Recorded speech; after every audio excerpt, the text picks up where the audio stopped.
we had to rally the troops quickly. Roster, you got to, have the resources to do it. Right. And so I remember I got here the very next day. We had a meeting with all the boosters. Like, guys, look, if we don't rally together, I'm not talking about we're not going to win an SEC game. We're not going to have a team. We're literally not going to have a team. And that was a great part, is that people at the onset, and the question was, well, is it worth it right now to even spend money on a team, or should we be saving it for next year? And I said, guys, if we go 0-30, it's not going to matter about next year. You're going to have all the money in the world. It's going to be hard to get somebody to convince them to come to Texas A&M. And so what I really appreciated was the people before we started winning that supported the program, that we could even have a functioning team that can have a chance this year to compete in this league, which is the toughest league in college basketball. Man, that's a great answer and a great story, man. That's awesome. Speaking of which, midweek bye, next 3 at Georgia, at Alabama, and host Florida. That's just a 3-game stretch in the SEC. It's always tough. You know what they call that, Bucky? They call that resume builders right there. Yeah, little tougher than at Vestavia, back home versus Homewood, and at Gardendale, right? little bit, with no shot clock. Yeah, I know. Bucky, thank you. We appreciate you making time for us. Always good to catch up with you. All right, boys. All right. Gig 'em. Gig 'em. We'll see you soon. That is Bucky McMillan, the head basketball coach at Texas A&M, with us on the Alexander Shinara Trial Attorneys Hotline. Isn't that crazy? Bucky had to coach with no shot clock back in the day. So if you rolled into a place like Vestavia and you were the athletic team that could get up and down the floor, they'd spread it out on you, man. Milk that clock. That's right. Yeah, look, I'm not going to say that I believe this would, immediately work. Oh, there's whether Bucky was going to work or not. With this team this year, yeah. I'd forgotten, but we did the story. Like, they were 0 players, and we were like, how's he going to do this? There's 0 players. And he's way late in the portal. But you guys, we've been doing a show long enough together that, when Alabama was struggling, it was like, there was a contingent, hey, give Bucky a shot. And a lot of times people thought that was laughable. Oh, I did, Lance. I laughed at that. Yeah. I laughed at that. I mean, like, when people would call us on jocks during the Anthony Grant era, and when Bucky was killing it at Mountain Brook, they're like, oh, you need to go hire Bucky McMillan. I'm like, okay, get off the phone lines. That's insane. You're not going to go hire that coach at Mountain Brook. But I think once he got to Sanford and you saw it at that level. That's what Mark said yesterday. And then you started, you can't deny this. Yeah, that's what Godfrey said. He goes, one questionable caller to beat Kansas in the first round. Yeah. And at that point, you're like, this can work. That style, if your players will buy in, though, is it can level the ground. I mean, it's a version of the 40 minutes of hell from Nolan Richardson. Yeah, and imagine when you start getting guys like Lee Mayberry and Todd Day. Yeah. Trash in just a second after LT tells you about our friends at Odie's, where these guys are out tonight for trivia. Odie's Team Trivia every Wednesday night. Get started a little after 8 o'clock. Get there early. Enjoy some of the great food Rodney Davis has been doing for almost 4 decades now. The wings, the burgers, delicious sandwiches like that Diablo sandwich, ice cold beer buckets full of the Bud Light. Get in, see Will Ever and that great staff. 2 locations, the newest in Edgewood, original location in Crestline, where Odie's Team The best summer nights of your life. How many of those were in a great T-shirt? Visit nextround.store to get the perfect T-shirt for the next perfect Southern night. Nextround.store. The memories are waiting. It's bow time. The Bojangles Chicken Rice Bowl is back. Get dirty rice, slow-cooked Cajun pintos, cheese, and your choice of chicken for just $7.49. But order now. It's only here for a limited time. It's bow time. It's bow time. The Bojangles Chicken Rice Bowl is back.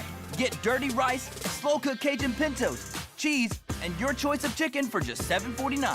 But order now. It's only here for a limited time. It's bow time.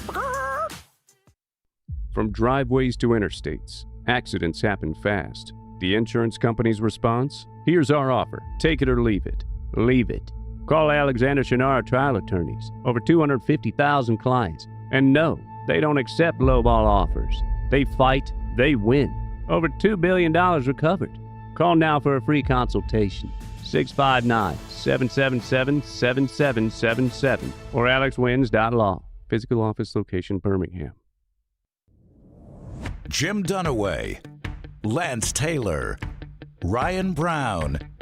Live from the Birmingham Racecourse Casino Studios, the next round, presented by Bud Light, is on now. All right, we call this the Super Tease off the top. Coming up, before we get to Auburn basketball, who gave Kalen DeBoer a C+ grade for this season? We'll talk about that. Alex Golesh believes the South Florida players are accelerating the Auburn rebuild. We'll get to that. Charles Barkley's already got his March Madness championship pick in. We'll get to that. That can't be wrong, right? Yeah, and another Hall of Fame snub. Brownie is off today, and he's wearing a T-shirt. His dummy's wearing a T-shirt that is not English. Explain that to me, Lance. Apparently you're not bilingual, Dunaway, because if you could speak Russian, that says War Eagle. In Russian? Yeah, sure does. The bottom looks like it says... Sabong Opong. Is that what it says? I have no idea, but it does say War Eagle. Yeah, so that's the translation. That's available in nextround.store, nextround.store if you want that. The bottom looks simply just like open. Yeah, what's the correlation between Russian, War Eagle, and I'm kidding. Yeah. I think everybody knows the roots of Alex Golesh, and so yes, this is available now. And if you're a big Auburn fan or a big fan of Russia or just like the logo, hey, this would have been impossible 20 years ago, or 30 years ago, 35 years ago. And I'm cautioning right now on whether or not. Oh, look, and we got this is I love our beta testing now. Tyler, after we printed the shirts, is checking. Yeah. Did we get it right? To see if we got it right. I see the open there. Oh, okay. How we say it. Okay. I was about to say, so the wrong time to be checking to see if we got it right. Play it again. I'll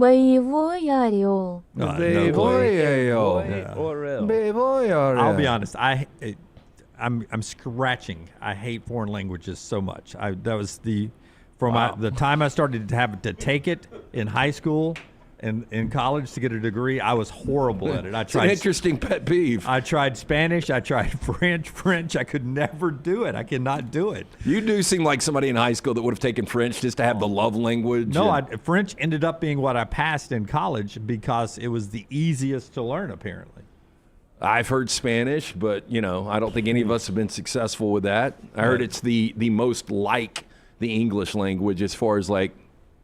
I just don't have that brain. My son's got a couple of languages down. He's 21 and he is. You got to start early, man. He's really good at it. Yeah. Why we do some of the classes and some of the, it should have been mandatory. And it is in other countries for us to learn a secondary language. Like if you play that again, I can't even. You wouldn't be able to tell you it was Russian. I can't even emulate it right now when you play it. See, my mouth doesn't make those sounds. Yeah, but nope, can't do it. It's almost like a romantic woman is doing that. Why would they not have some you want it to be stereotypical the movie? Yeah, like a Russian gangster. Somebody angry. Yeah. That would make more sense. Isn't it funny that we think because of history that there's nothing you can say in German that doesn't sound like it's offensive? Like you play anything German for me, it sounds offensive because it sounds like it's just aggressive. Yeah, it sounds like it's World War II. You were talking about Tyler, maybe War Eagle in Germany. Go. Kriegsadler. Yeah. Again, this woman is way too soft spoken. Yeah. Can you pick your gender on who is going to pronounce this for us? My wife has our Alexa at the house programmed to where it's energetic and positive. You can apparently do the mood of the voices. So every morning I'm like, Alexa, what's the weather today? And today's high is 31 with brilliant sunshine. And so let me ask, she used to ask you what the weather was. You'd give it to her one way and she's like, shit, we got to change this up. Yeah, brilliant. I mean, an energetic voice all the time. It's hey, you were talking. How long should I microwave my rice? Oh, rice is perfect at 5 minutes, blah, blah, blah. And I'm like, we need to tone down the Alexa voice. I was about to ask, does she ever get on your nerves when you're in a bad mood? Yeah. Like, stop being so happy. Yeah.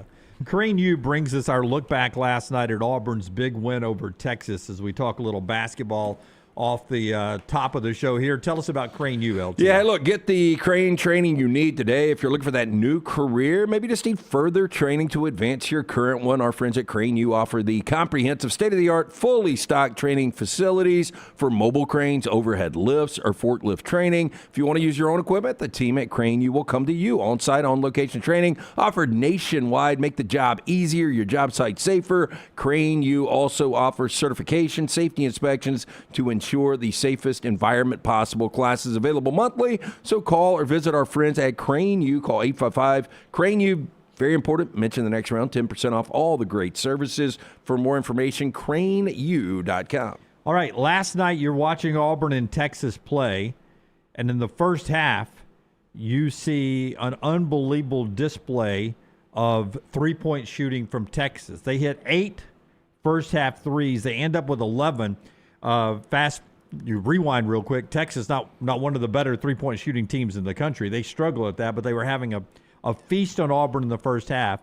But then at the end of the first half, Auburn rallies and gets to a point to where you feel pretty good about them in the second half, and they overcome a 14-point deficit to beat Texas at home last night. Yeah, look, when they're down 14, you're like, damn, Stephen Pearl said it yesterday. This is maybe the most dangerous team in the SEC. They showed it in the first half, but you mentioned the threes. This is a team that hit 8 threes in the first half, only averaged 7 made threes per game going into the Auburn game last night. So you figure they probably couldn't keep this up. They didn't, but I think more importantly for Auburn, the offensive adjustments they made in the second half. They didn't have bad second half possessions. Yeah, it was 4 possessions is they didn't score in the second half. They scored on every possession except for 4 in the second half. Well, that's how you go from scoring 34 in the first half to 54 in the second half. That's right. That's pretty intense. Here's Stephen Pearl after the win last night, and Auburn continues to look like they've got an athletic enough team to be a problem as we approach March Madness. If you had told me before the game that they were going to make 12 threes, I don't know if we have I'm not sure if we win that game.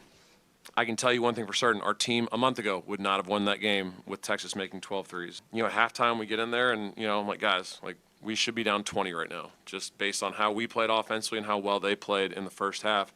To only be down 8, was huge. It felt a lot like Missouri. They made 7 threes in the first half on shots we wanted them to take. We just didn't respond well at Missouri. We just didn't come out with a lot of fire. We did a really good job, early in the second half. We cut the lead to 3. They then extend it back to 8. We get into a timeout, and, we had to figure out if we were going to bend, not break.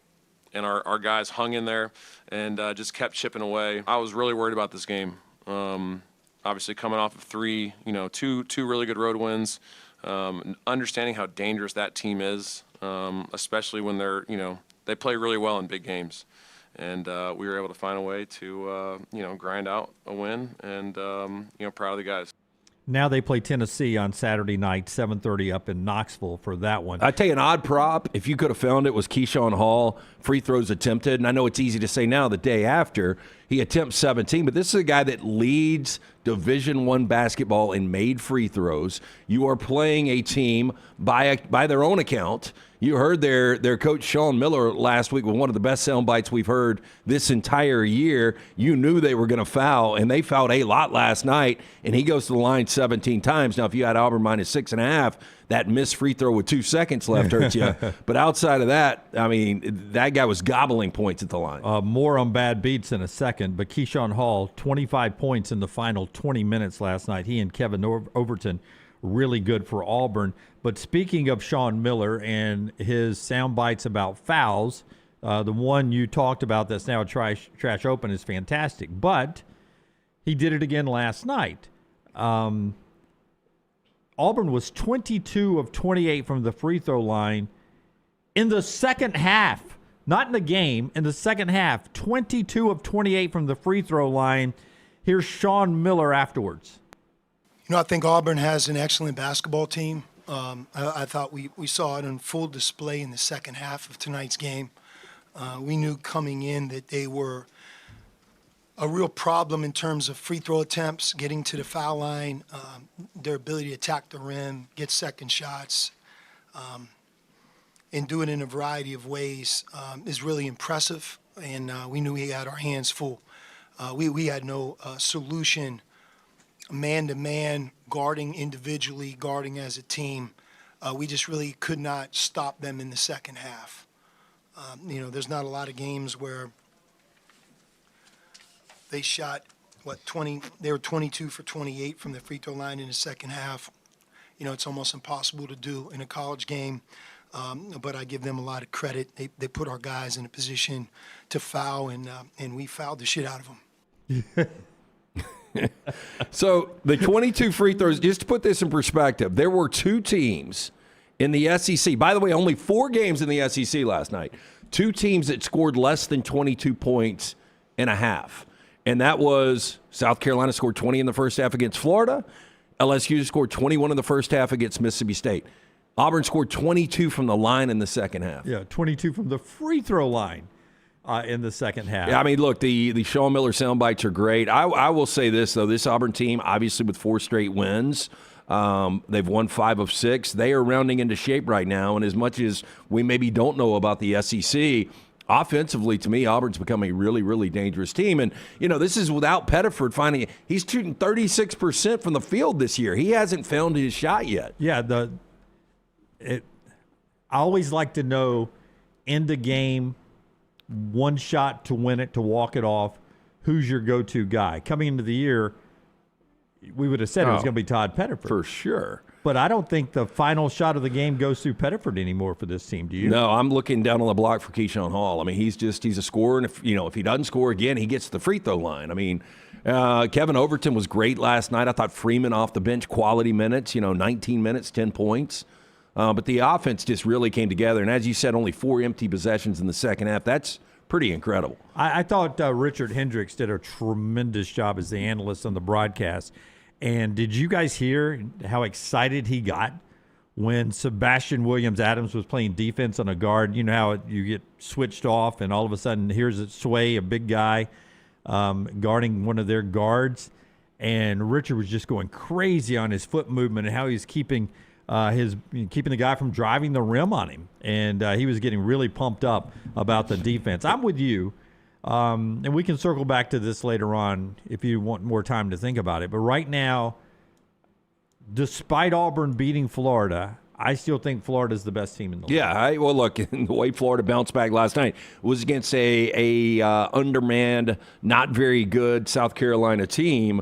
But you had 5 Gators in double figures. They shot 62%. They had 28 assists. They out-rebounded South Carolina 45-24. So I'm sure as disappointing as Saturday was for the Gators, it was a nice bounce back, complete domination, up 28 at half, ended up winning the game by 47. And with all due respect to Bucky McMillan and Texas A&M, they were on Bucky was on the show yesterday. One of my favorite interviews early in 2026 so far. Loved his answer about putting together the roster, and when he was talking to the money people about, hey, it's not about us winning no SEC games. If we don't put some money together now and get the roster, we're not going to have a team. Right. They have no players. I love that answer. Go see the whole interview wherever you get our podcast, Apple, Spotify, and on our YouTube channel. But I don't put them yet at the 2, 3, 4 slot either. I just don't. I want to wait and see. I agree with you, and maybe it's unfair to Bucky, but I think voters are looking at that too. I mean, they're 6-1 in the SEC, obviously leading the conference, but I'm not so sure. Like, I still think people might think I'm crazy. I still think it's going to be somewhat of a maneuvering to get to the NCAA tournament for Texas A&M. I do too, and their schedule gets really tough down the stretch.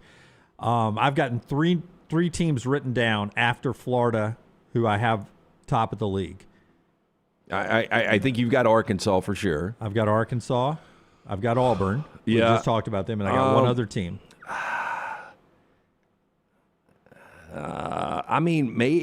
Tennessee, that was an impressive win. I still am not sure on Tennessee. Yeah. I'm still not sure on Vanderbilt, even with the win over Kentucky, bouncing back. I mean, I probably would say I might say Alabama now with Bediako. Yep. Yeah. To me, it's Florida, and then the next 3 teams that are the best teams in the SEC, in my opinion, in no particular order, are Alabama, Auburn, and Arkansas. Yeah, And then I don't trust Tennessee every night. I don't trust Kentucky every night. I don't trust A&M every night. I don't trust Vandy every night. Georgia's good. Don't trust them every night. Do you think Texas is a tournament team? I think they might have fallen too far behind the 8 ball. Well, they played a good out-of-conference, right? So I think they could be. They could be. I mean, they got to string together some wins, obviously. I feel like all the teams you mentioned there, Georgia, Bama, Tennessee, Kentucky, Auburn, Vanderbilt, Florida, Arkansas, A&M, should be in. Yep. That's 9 teams right there from the SEC. That's still a really good year. And I think based on what you saw last year, people are going to be like, damn, it's a down year in the SEC. Now, I don't see a dominant team. Again, Florida could be a Final Four team when it's all said and done. But I don't know how elite this league is at the top end right now. But when you got Darius Acuff at Arkansas, who is so good, Florida is good, and then what we're talking about with Alabama and Auburn, like I believe on both of those teams that their best basketball is still ahead of them. Yeah, I would agree. I mean, look, Bediako just playing 2 games, and whatever side of the fence you are on the Bediako, he's there. There's a good chance he's going to be there for the remainder of the year. So with Bediako, they're going to get better. And again, Auburn, the way they played in the second half defensively, and obviously going back to the Florida game, this Auburn team is really starting to come together. Yeah, all we can do is judge what's on the court.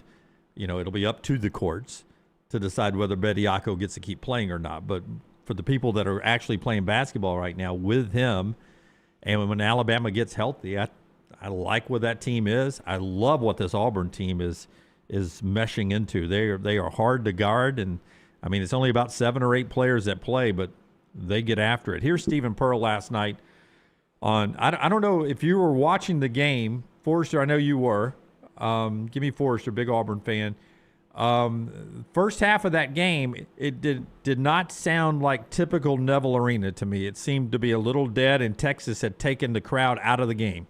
I think Texas not missing a shot had a lot to do with that, but yeah, it seemed a little down. And then Steven started to really play into the crowd and really started trying to motivate his guys.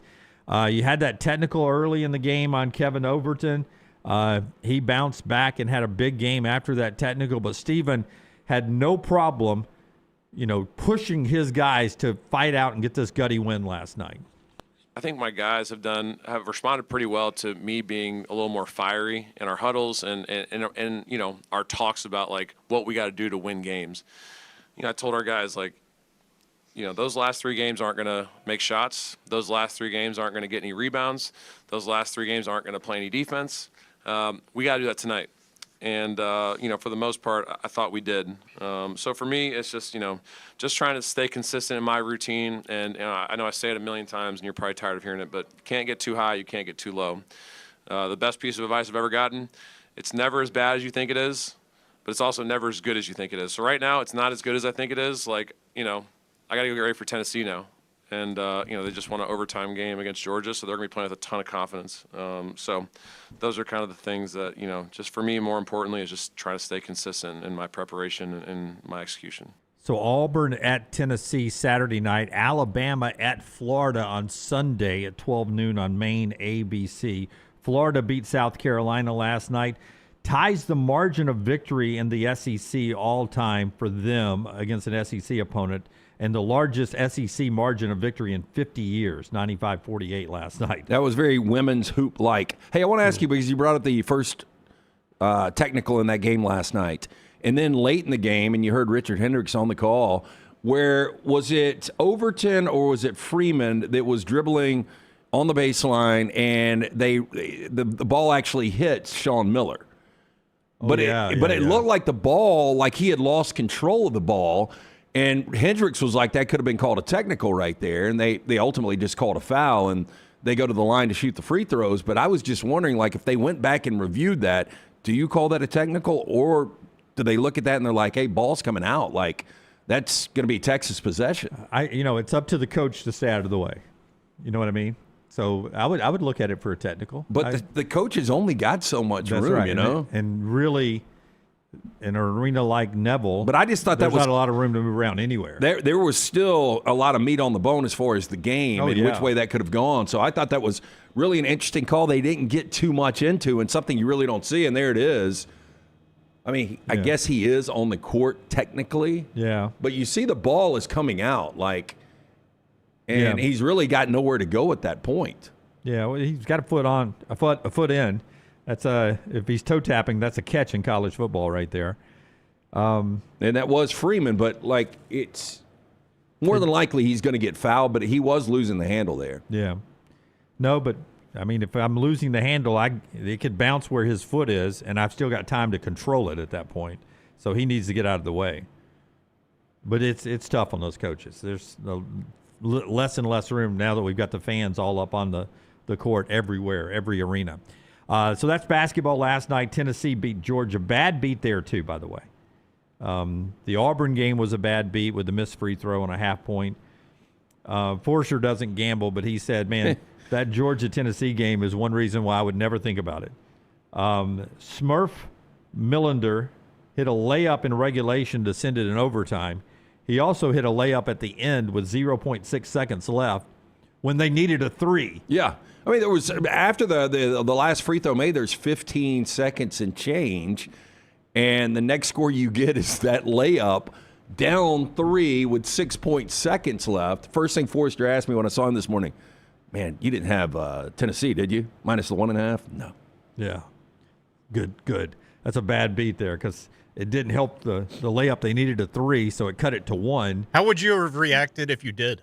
Depending on the time of day. Again, yesterday was my first day of sobriety for 30 days.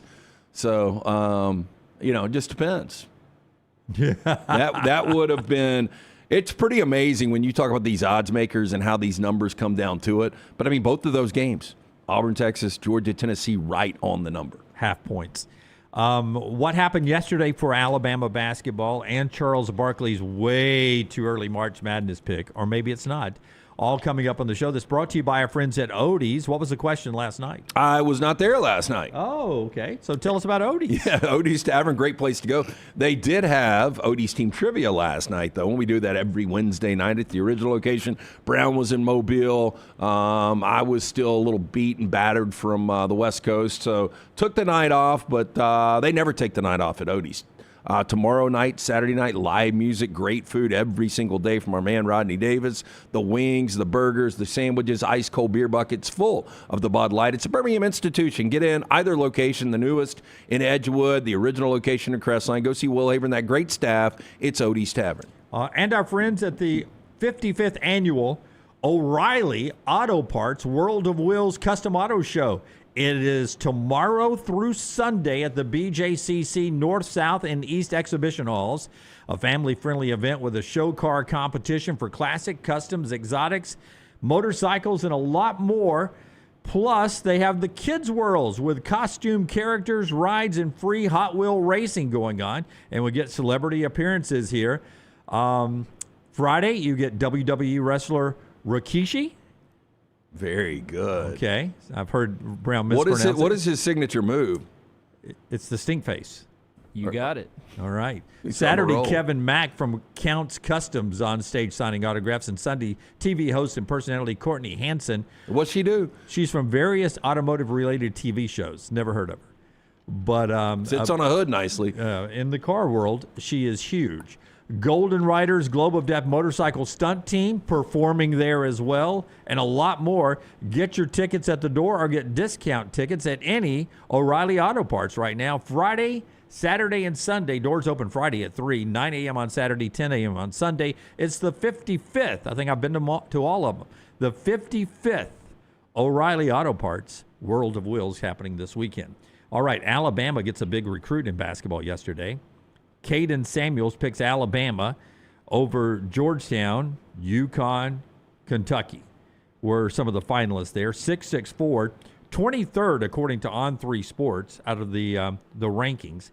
One of the most prolific scorers in this recruiting class according to On3 Sports, Caden Samuels, 6'4", going to Alabama. That's big news there. And Charles Barkley on Inside the NBA last night. one of their rare appearances on ESPN so far. Before this run on ESPN, they'd only done 4 shows this season. Charles was pretty like, I don't know why they paid us. We're not doing any shows. I mean, it's a pretty good gig if you can get it, right? I have not seen this, but I've got a feeling I know where Charles is going here. He says it's going to be, I've watched a lot of college basketball already, getting ready for our March Madness. It's going to be the Arizona Invitational. Okay. I thought he would say Arizona because they are the big one that is left, undefeated right now. They had every single vote in the coaches and the AP poll. Barkley says the Arizona Invitational. Do you think it's that easy? I don't think it's that easy. But, I mean, they're obviously really, really good. I mean, you even go back to first game they played this year and look, and all these teams were so different, but they beat Florida by 6. They did dominate Alabama. I mean, And Auburn. Yeah, but, I mean, look, the BYU game, and, I mean, that was a fantastic game. That's right. Yeah, I mean, look, I just there are teams that seem to be getting better and better as the year goes by. I didn't think Nebraska was – I didn't know what to think. Hoiberg is a really good coach, but for them to be able to go into Ann Arbor and really dominated that game until that final stretch where Michigan was able to scratch it out. I mean, there's some really good teams in college basketball this year. Yeah, I thought Arizona, Michigan, UConn, Duke, probably my Final Four right now if I had to do what Charles is doing. Arizona's remaining schedule, by the way, they play Iowa State once, Houston once, Texas Tech once, another game with BYU, and 2 games against Kansas still to go. I mean, those are all, I mean, sans Kansas. With Kansas, I mean, that's all top 15 teams. Yeah. So that's still, they've got, that's 6 more games that are named Big 12 opponents before you even get to the Big 12 tournament and then to the NCAA tournament where you got to win 6 games. Long season, but Charles Barkley has a call already. Barkley says it's the Arizona Invitational when we get to March Madness. March Madness rarely seems that easy. When's the last time it was that easy? I mean, for UConn a couple of years ago it was. And we knew UConn going in was going to be them? Yeah, but, you don't see that. I mean, I think there were a good majority of people that had Florida winning it last year, but it wasn't – like, I mean, if this continues, which I don't think it will, I mean, you do have some brutal games coming up. I mean, if they're undefeated at the end of the regular season, then, yeah, I would agree with Charles. Yeah. There's no chance, though. A lot of basketball left, some fun stuff. We'll get to the college football news that's out there, some NFL news, and a lot more coming up on the show as we roll on today. The show being brought to you by our friends at Lance's Lock, Hemp Hill Services, lanceslock.com for the plays. And Hemp Hill gets you ready when it comes to your heating. It's going to be freezing again this weekend. Yeah, look, I had to call our friends at Hemp Hill yesterday. Had a small little issue when I called Andrew. I was like, it's been a while. And he was like, I thought you were maybe upset about something. You normally call once a month. It had been months, but I had to have Hemp Hill, and they came right out yesterday. They helped me with a little issue. It had something to do with the heating. If you've got heating, cooling, plumbing, any of these issues in your home or business, they are ready to serve you. Call Adam, Chad, Andrew, the guys there. Hard to stop a train, 205-229-2090 or hemphillservices.com. All right, back in a moment on the next round, brought to you by our friends at Bud Light. Easy to drink, easy to enjoy. From driveways to interstates, accidents happen fast. The insurance company's response? Here's our offer. Take it or leave it. Leave it. Call Alexander Shinar Trial Attorneys. Over 250,000 clients. And no, they don't accept lowball offers. They fight, they win. Over $2 billion recovered. Call now for a free consultation. 659-777-7777 or alexwins.law. Physical office location, Birmingham. To everyone who craves a fresh meal made just for you, let our team member Jacob share what's special about Culver's. In Wisconsin, our food comes from the heart, and taking the time to handcraft your meal with care is how we've always done it at Culver's. It's why your Butterburger doesn't touch the grill until after you order. Come to Culver's and let us serve you a Butterburger, made special just for you. From Wisconsin with love, welcome to Delicious.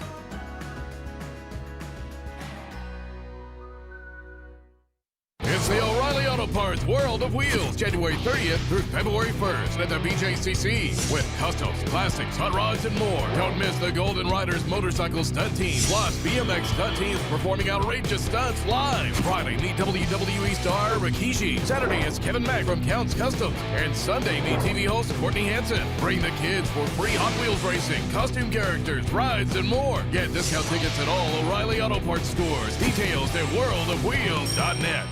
Remember the name Way to Wellness if you're battling weight loss in your life. I'm Jim Dunaway from The Next Round. There was a time I was over 216 pounds until Way to Wellness helped me lose 45 pounds, and now for over 2 years, they've helped me keep that weight off. Here's their website, aplanforme.com, aplanforme.com. That's a great name for a website because there's no cookie-cutter plan. Everything is designed specifically for you. No contract, no sign-up fees, and your first consultation is free at Way to Wellness. At Central State Bank, we are large enough to serve you and small enough to know you. Manage your money with ease, whether it's mobile banking, hassle-free checking, competitive loans, business solutions, or personalized financial advice. We're your hometown bank with big-time service. Visit us today and experience banking made simple, because at Central State Bank, you come first. Member FDIC. Storm season is here. Make sure you have a plan of action in place right now. Greg from Pell City and Storm Restoration Roofing should be your first call when storms hit. Insurance companies love working with Storm Restoration Roofing because of Greg Nelson's name and reputation in the industry. When storms hit, call Greg Nelson. He's local, 205-542-3531. He's the home of the free no-cost roof inspection. Greg from Pell City on Facebook, 205-542-3531. It's Storm Restoration Roofing. Hey, let me tell you about our friends at Urology Centers of Alabama. Compassionate and comprehensive urological care with 35 physicians, 17 locations across Alabama. Their patient-centered approach to all of your urological needs. Remember, they've got that new men's health center. It is beautiful, helping men with a wide range of sensitive male issues in a comfortable environment. You can always go online, visit urologycentersalabama.com, schedule an appointment with one of their many urologists today. It's bow time. The Bojangles Chicken Rice Bowl is back. Get dirty rice, slow-cooked Cajun pintos, cheese, and your choice of chicken for just $7.49. But order now. It's only here for a limited time. It's bow time. It's bow time. The Bojangles Chicken Rice Bowl is back. Get dirty rice, slow-cooked Cajun pintos, cheese, and your choice of chicken for just $7.49. But order now. It's only here for a limited time. It's bow time.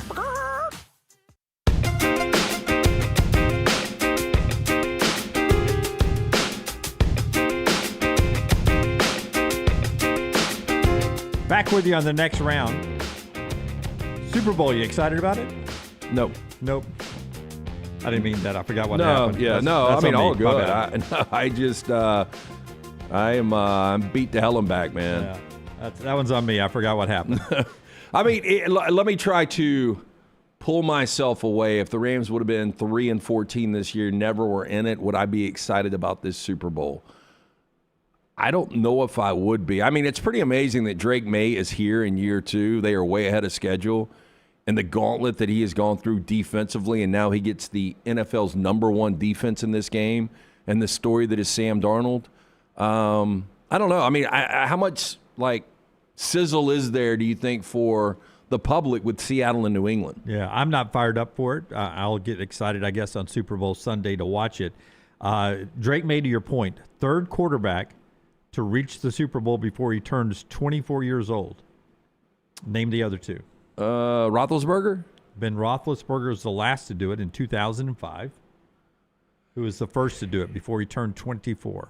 Before he turned 24. To make it to the Super Bowl. I'm asking Lance. I know you know the answer, Brooks.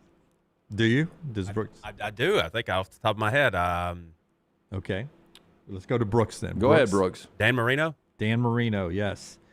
1984. Brooks is like the Schwab for us all of a sudden. He wants to answer every question. We got to stump the Schwab in the back row. 1984, Dan Marino. Well, I mean, look, if he ends up having the career of those guys, yeah. I mean, he's obviously a Hall of Famer and one of the best to ever do it. And he'd like to get back Dan Marino never got back, right? I mean, that's the thing. You know, I know it sounds like sour grapes that, you know, I'm this big Rams fan and I'm pouting, and I am pouting because you just never know if you're going to get back. And Dan Marino is the ultimate example.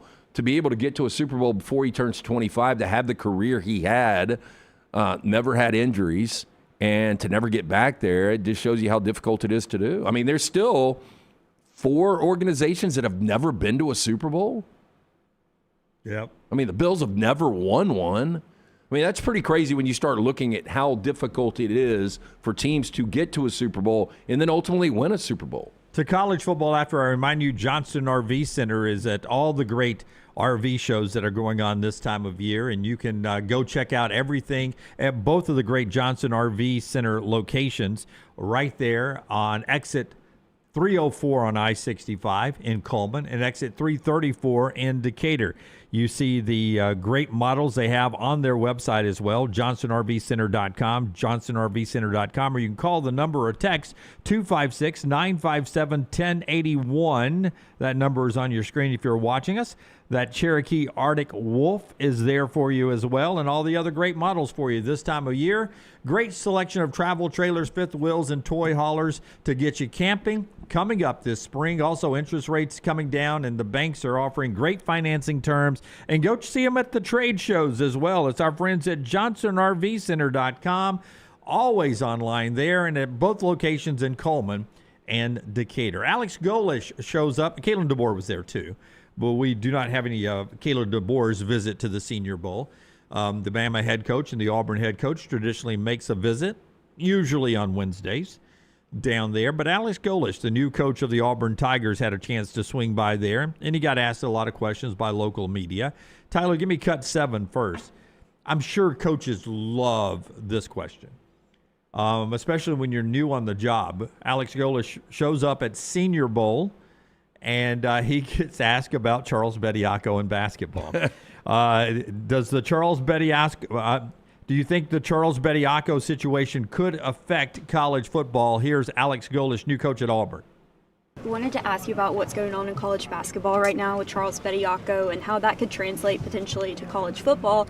You know, if a guy declares for the draft, goes undrafted, or is even on a practice squad in the NFL, them potentially coming back and, you know, using up the rest of their eligibility in the college ranks. Would you believe me if I haven't paid much attention to it? It would certainly add a bigger pool of kids. I think college football is evolving so fast, and every single time there's a situation like that, my antennas go up. And, I think with every change or every ruling or lack of ruling, you've got an opportunity to either sit and complain about it, which I think we tend to as coaches. I've always looked at it the other way. It's like, man, where's the loophole in here? Who's available out there that we can go get that fits what we do? But certainly fascinating. From a legal side, fascinating. How did it work out for him last weekend? Pretty good. Did it? Well, he won last night. Yeah. 14 and 6 in 18 minutes. So. Gotcha. Yeah, a little shot to start with. Yeah, how did it work out for they him? played Tennessee, and I don't think they won. Golesh used to be at Tennessee, by the way, too. Yeah, here's the way I feel about it. Like, if a guy goes undrafted, I don't have a problem with them being able to come back into the pool of a portal, and then if they're able to pick up with somebody, you're going to lose your spot with that particular roster probably. But if a guy wants to go in the draft and he just doesn't go undrafted. Yeah, if he goes undrafted, he should be able to come back. Yeah, if he's still got eligibility. But you heard it. I mean, it's a lengthy soundbite, but he said, I always am looking for the loophole. I'm always looking at, okay, here's the new rule. Everything changes so fast now in college athletics. The first thing I do is I look for the loophole. Why would you not? No, but I'm just saying that's the I mean, mentality. And because you know what? Other people are going to do it. Some people might not believe in it. Some people might not do it, but the majority of people are going to gravitate to the loophole. No loophole in what he's trying to do. You can call it a jump start, a restart. I'm okay calling it a rebuild at Auburn. Is that fair? It can be a rebuild? I think it is a very fair when you think about they haven't had a winning season since 2020. Yeah. Cut 9, Tyler, if you can jump into the show with us here. Alex Golesh now on the quarterback and the center two of 13 South Florida players who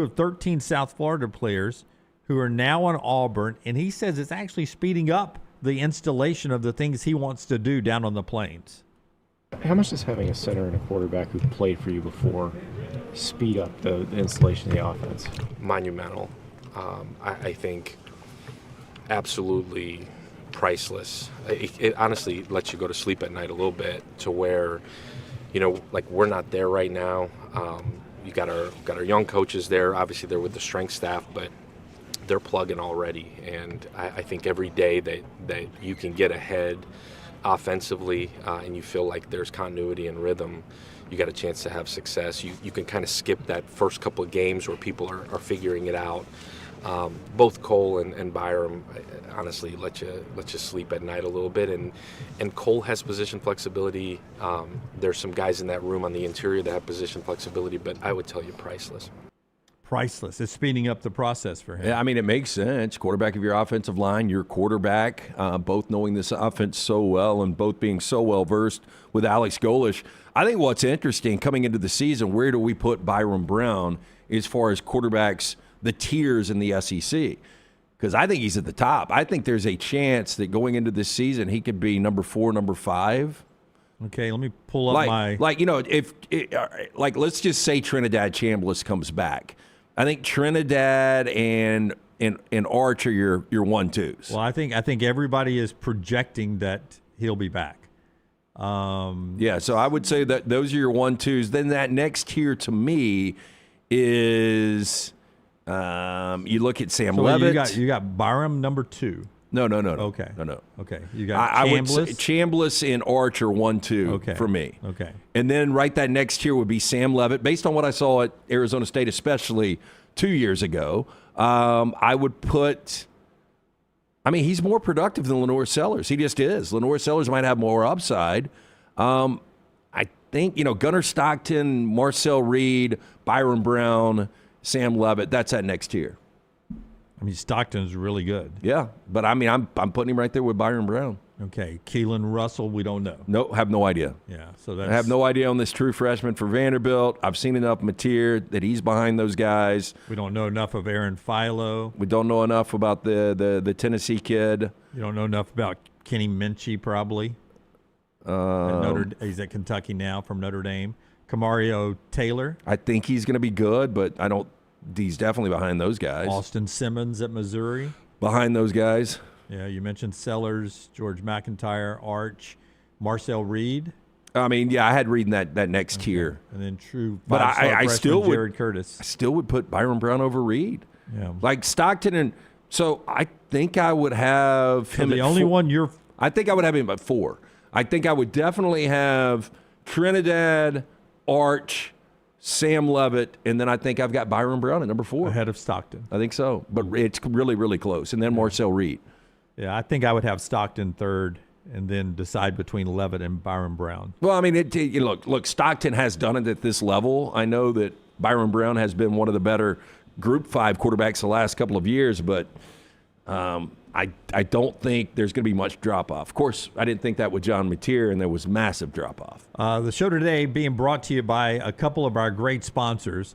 One of them, LT, is our friends at CPAP Plus, Sleep Home, Alabama. Coming up after LT tells us about CPAP Plus, who gave Kalen DeBoer a C+ grade for this past season. Hey, if you are looking for the best CPAP gear with personal service you can trust, you need to visit our friends, the O'Neill brothers, Woody and Joe, at CPAP Plus and O'Neill Medical. 5 great locations throughout the state of Alabama, with 3 right here, convenient locations in Birmingham, Pelham, Highway 280 in Trussville. Stop by CPAP Plus. You're going to find the best service and equipment all in stock, ready for you, with hundreds of 5-star Google reviews. Trust CPAP Plus for all of your CPAP needs. CPAP Plus, every night matters. Make sure you get that proper 8+ hours of sleep. If you're not getting it, our friends at CPAP Plus can help out. For more information, go to o'neillmed.com. That is ONEAL med.com. And our friends at Bojangles, the Chicken Rice Bowl is back with all the bold flavors you've been missing. It all starts with that hearty scoop of dirty rice, a spoonful of slow-cooked Cajun pintos, plus a layer of melty cheese, and finally your choice of chicken. It's hot, it's hearty, and it's all yours for just $7.49. But don't wait too long. This bowl's only back for a limited time, so if you're hungry, you know where to go. Drive-thrus are always open right there at Bojangles. All right. It's list season, but it's also grading season out there. And second-year coaches are usually pretty good. Kirk Zanetti, by the way, second-year coach, national champion. The folks at CBSSports.com grading all the second-year coaches give Kalen DeBoer number 1 in the SEC regular season, loser in the SEC championship game, won a playoff game. On the road. Played in the Rose Bowl, losing in the second round of the playoffs, a C+. That is way too low. So what would you give Kalen DeBoer in year 1 to give him an F? Because this is improvement. I mean, say what you want. I thought year 1 was more like a B-. And the reason I would keep it in the B category is because you were following the greatest ever, and that transition is nearly impossible. And for Kalen DeBoer and Alabama to be the last team out of the college football playoff in year 1, and then in year 2 to win 11 games, as you said, technically the 1 seed in the SEC championship game, they go to the college football playoff, they win a game, and the team they lost to was stomping the eyeballs out of everybody in Indiana. So how he's not in the B+, maybe even – like, I really wouldn't have a problem. I guess one of the problems is when it just seems uneven, Alabama's first 2 seasons. Like, there's so many highs and so many lows, then it's, with the inconsistency, it's hard to give a really good grade, but you can't give him less than a B+. You just can't. As it continues to reload and over, I'll tell you what it says. Was this overall, is this a panel of guys? One writer at CBSSports.com. A legitimate step forward for DeBoer in the second season and some serious steps back. Crimson Tide made it to the SEC title game and the CFP, but are still miles away from the national title contender they were under Nick Saban. With a third new quarterback in 3 years, DeBoer has to find a new identity. So, just some others. Brett Brennan, he gave a B+ to. B+ to Manny Diaz at Duke. An A to Willie Fritz at Houston. B- to Jeff Levy, a B to Fran Brown at Syracuse. Wow. Yeah. It's a B to Jed Fish at Washington. Would you not give me that Alabama's going to be graded differently? Because, and I'm not saying there's Alabama bias, there is, and I'm not saying with this particular guy, but people have probably been waiting to pounce on this team, and it does look different. It looks, I'm not going to say miles away from national championship right now. I'm going to say miles away from what Nick Saban had. And I think those days are over. Indiana made it look a little differently this year. But let's not forget, did anybody believe during the regular season at any particular point Miami was better than Alabama? Not during the regular season. Yeah. No. Maybe early on when they beat Notre Dame and backed it up with wins over South Florida and Florida. Alabama had lost to Florida State. Yeah. Probably at that point of the year. But by the time we got to November, no way. That's fair. But, my point is Miami gets in and look at the run they make. And I think once you get into a college football playoff, you can make these deep runs. And I think there were a couple of points going back to Kalen DeBoer's first year when they beat Georgia. People were talking about Milroe, the number 1 overall pick, and Alabama, the best team in college football. And then I think after they went on that 4-game gauntlet against top 25 teams and came out of that unscathed at 4-0, I think Florida State was in the rearview mirror. And at that point, a lot of people considered Alabama one of the top 2 or 3 teams in college football. Just interesting read at CBSSports.com. I'm glad to hear you agree. I thought C+ was a ridiculous grade. That's a ridiculous grade. A ridiculous grade there. All right, so we've talked a little college football. Alex Golesh yesterday at the Senior Bowl, that grade there. One more college football thing to get to here. Oh, can I ask you one question? Because I think I missed this, but yesterday on Bama and Bourbon, Aaron Suttles brought this up, that one voter had Alabama outside of the top 25. Was that an AP voter? In basketball? Yes. Okay, so we're not talking about football. Yeah, there was a guy in basketball that left them out of the top 25. Okay. Because of the Charles Bediako. Oh, we discussed that on Tuesday when I was out. Okay. Yeah. It was a Tuesday discussion. I forget the guy's name. Because I got a little confused, and I was like, there's no way somebody left Alabama out of the college football rankings when they made a college football playoff and won a game. It was a writer for the Detroit Free Press. Okay. And he made a point to say, because of Charles Bediako, you're telling me you've got flaws as a team. So he said, I will not rank them in my top 25 the rest of the year. Well, I mean, look, just be prepared to do deep dives on these other rosters. Yeah. Good point. Good point. As I said on the show Tuesday, you could tell me you don't think Alabama's one of the best 25 teams the way they're playing, because when he made that vote, it was coming off the Tennessee loss. And, you could say, hey, they're not a top 25 team. I would have been okay with that. But to send out a tweet, they weren't in my ballot because of the Bediako situation. He was making a point. Yeah, and so and Suttles did say this seemed more about him and the publicity he was going to get from this than his actual stance on Alabama. Yeah. Before we get to the viewing menu, I want to remind you one more college football thing.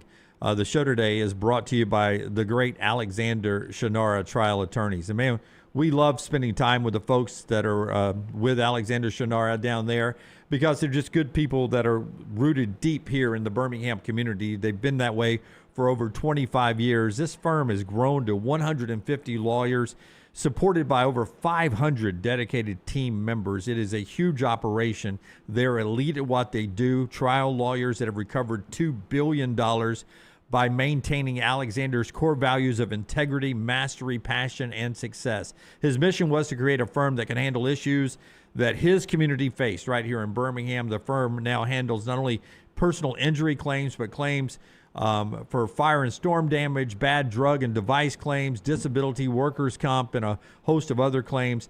If you find yourself in need of a lawyer, there's only one guy to call. It's Alexander Shannara Trial Attorneys. You pay nothing unless they win your case. Shannara.com. Go and check them out there. The one other college football note I wanted to make is involving these buyouts, because Darian Mensah is now at Miami after Duke and Miami reached an agreement. The belief is that Miami paid for his buyout close to $4 million and then paying him on top. It is funny that Damon Williams wanted to do the same thing from Washington for about $4 million. And LSU said that was too big, because it's not just the $4 million you're paying to get him. Right. Now you got to pay him that he's there. Funny that LSU said Damon Williams wasn't worth it, but Darian Mensah was worth the paying of the buyout at Miami. And there's some rev share pool money that you could lose unless there's a loophole that Miami has found. We'll see if they end up losing any rev share money. Does that show you that Miami has got more money in the kitty, obviously? It does. It does look that way. Yeah. And maybe that they didn't, at this point, LSU still felt like I can go get Sam Levitt. Yeah. Which you're very comfortable with LSU Oh, and yeah. Sam Levitt. Like, I think Sam Levitt, Damon Williams might end up being, look, and he's electric at times, but I think Sam Levitt has got a better resume at this point. Mensah's fascinating. Again, I think he's going to be better than Carson Beck was. So, but in Miami, because of their timing, they had to really go all in on Mensah. They did, and I think, whoever is part of this collective probably was so excited about playing for a national championship. And, maybe they're just one piece away from, and it's hard to believe that Miami is going to be back at that level, but we shall see. I can't believe that is a lot of money for a quarterback. We've got some interesting question marks at quote-unquote contenders. Clemson, I guess, is perceived to be a contender year in and year out. Their quarterback situation, ESPN projects Briarwood grad Christopher Vazina to be the starter next year. They have not attacked that in the portal. He's come up through the system. He's been the backup there for Klubnik for a couple of years, and Vazina is projected to be the starter by ESPN at Clemson. So an unknown, but a lot of times we have unknown guys that come in and play extremely well. Cade Klubnik was one of the most experienced quarterbacks coming back in college football. A lot of people believed he was going to be a top 5, top 10 draft pick, and he just didn't have a good season. So I don't know what to expect from Clemson. Florida State's going to attack the season, it looks like, with Ashton Daniels as their starting quarterback. Boy, to me, just from Castellanos back to DJ,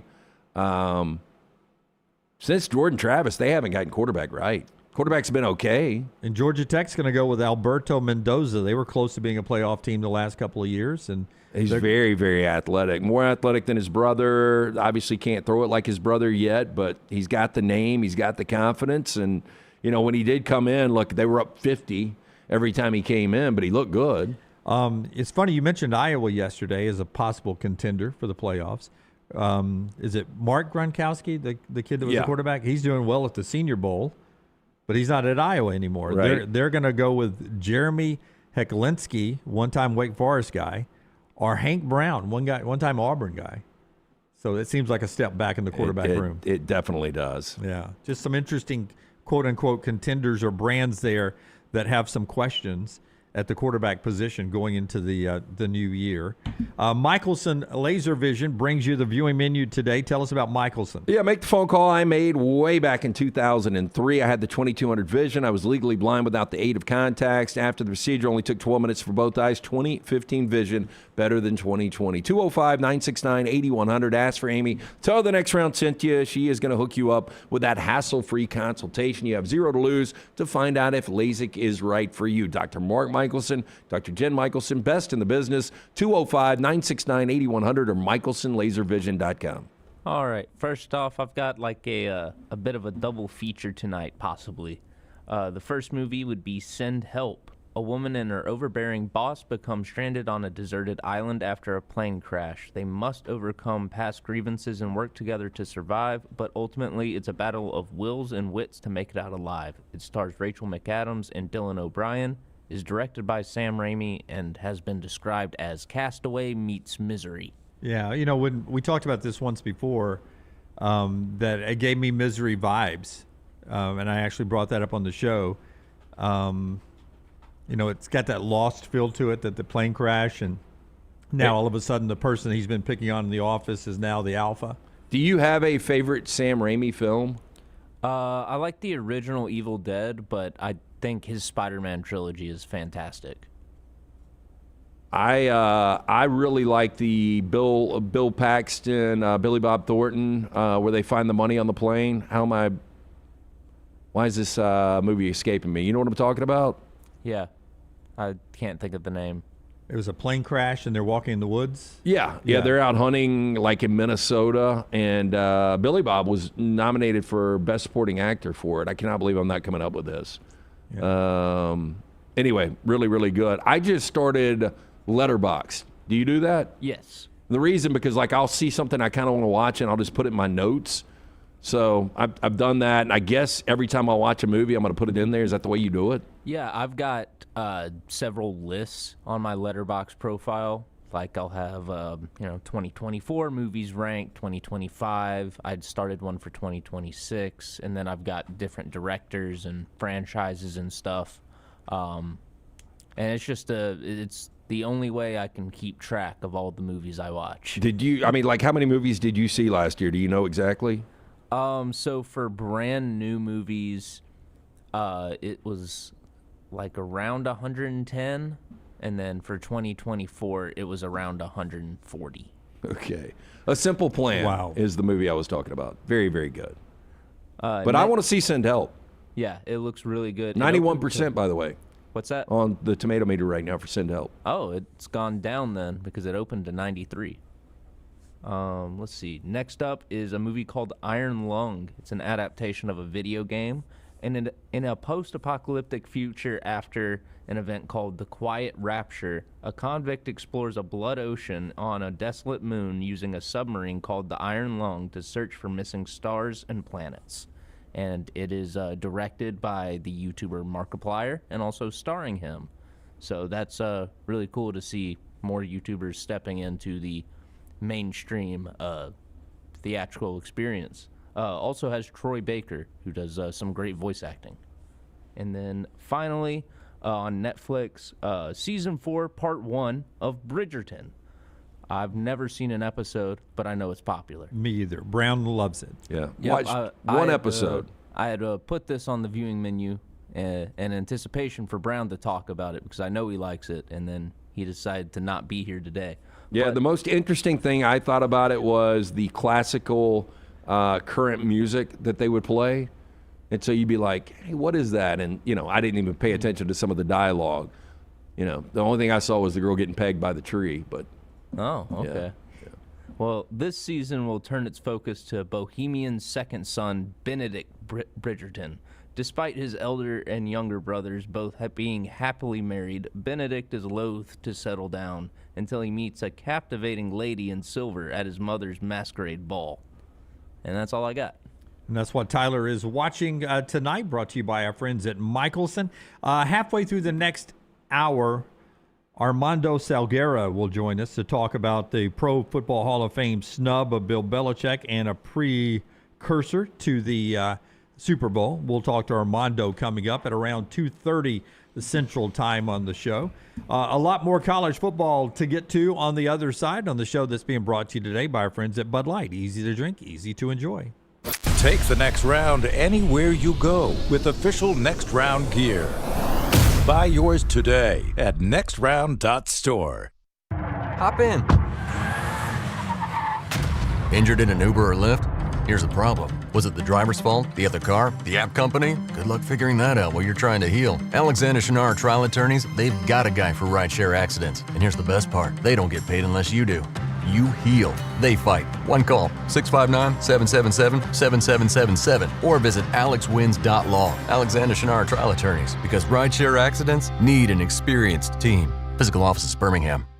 To everyone who craves a fresh meal made just for you, let our team member Jacob share what's special about Culver's. In Wisconsin, our food comes from the heart, and taking the time to handcraft your meal with care is how we've always done it at Culver's. It's why your Butterburger doesn't touch the grill until after you order. Come to Culver's and let us serve you a Butterburger made special just for you. From Wisconsin with love, welcome to Delicious.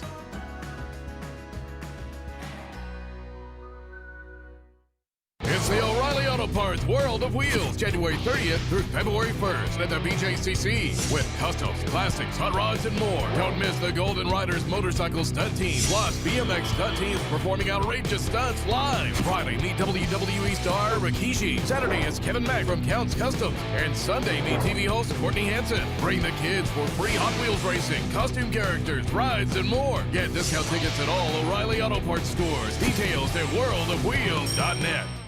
At Central State Bank, we are large enough to serve you and small enough to know you. Manage your money with ease, whether it's mobile banking, hassle-free checking, competitive loans, business solutions, or personalized financial advice. We're your hometown bank with big-time service. Visit us today and experience banking made simple, because at Central State Bank, you come first. Member FDIC. Hey, let me tell you about our friends at Urology Centers of Alabama. Compassionate and comprehensive urological care with 35 physicians, 17 locations across Alabama. Their patient-centered approach to all of your urological needs. Remember, they've got that new men's health center. It is beautiful, helping men with a wide range of sensitive male issues in a comfortable environment. You can always go online, visit urologycentersalabama.com, schedule an appointment with one of their many urologists today. Stop by the New York Butcher Shop and pick up the finest in certified Angus prime beef steaks and burgers, premium pork chops, ribs, and all-natural chicken cut to order just for you.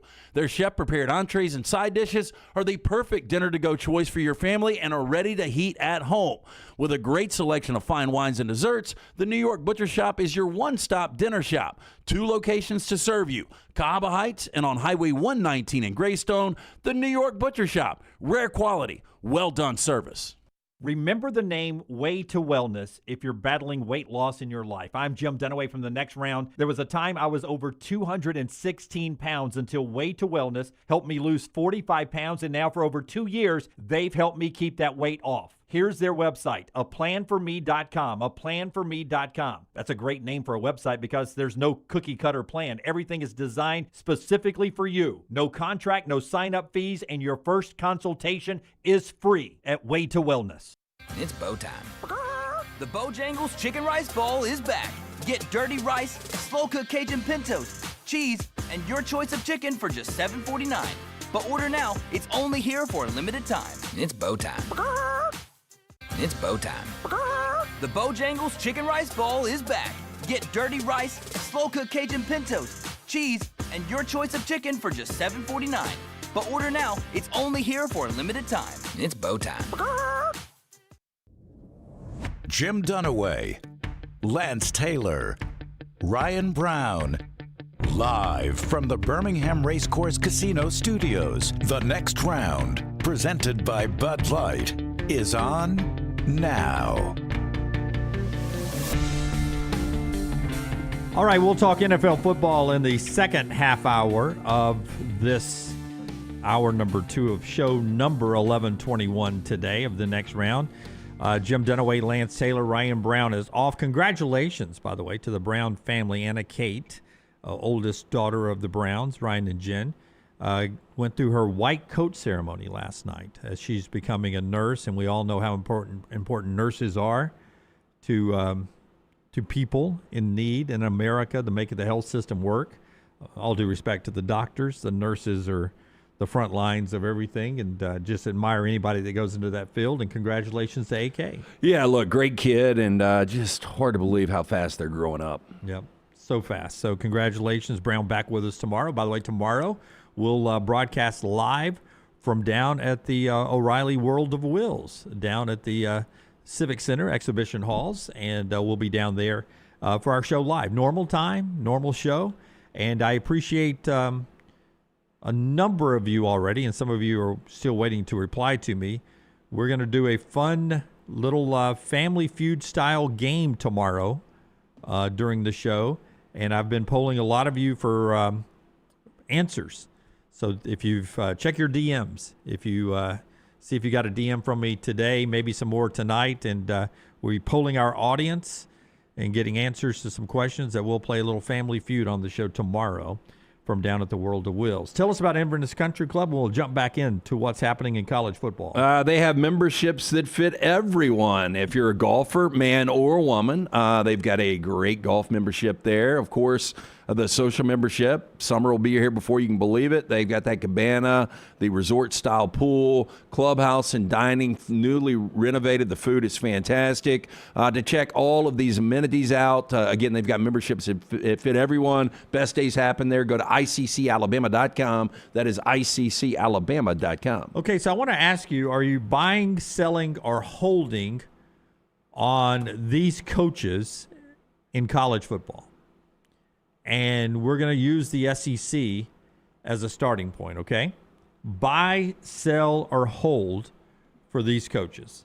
And I'll start things off first with Shane Beamer at South Carolina. Are you buy, selling, or holding on Shane Beamer at South Carolina? I will hold on Shane Beamer. He hasn't done a bad job. It's just very inconsistent, but like, what are the expectations of South Carolina football, especially in today's NIL world? You know, I thought it was very disappointing, 1-7 in conference last year, 4-8 overall. But you go back the year before, 9 wins, and a lot of people believed that they were going to challenge for one of the playoff spots this year. So I'm holding. I don't know where you are on Beamer. I'm not sure that, you know, he is the great coach a lot of people believe, but I don't know how much better South Carolina can do right now. He seems to be, now they were 1-7 and 4-8 last year. Yeah. But he seems to be on that cycle. I can't think of a coach, maybe Brooks can, or Forrester, or Tyler. I can't remember, but it seems like there is a coach that's really good every other year, like good year, bad year, good year, bad year, good year, bad year. Give me Brooks's microphone, Tyler, if you will.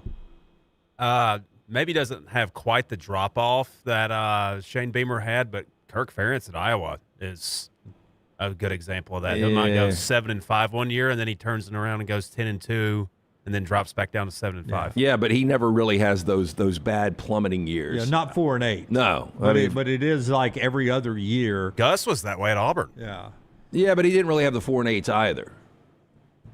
But Shane Beamer seems to be a guy that, like this year will be dangerous Shane Beamer year because last year was such a bad Shane Beamer year. But, I mean, I think I read he had the most wins in his first 2 years at South Carolina, or first 3 years than anybody, which is hard to believe because Spurrier had the 3 consecutive 11-win seasons.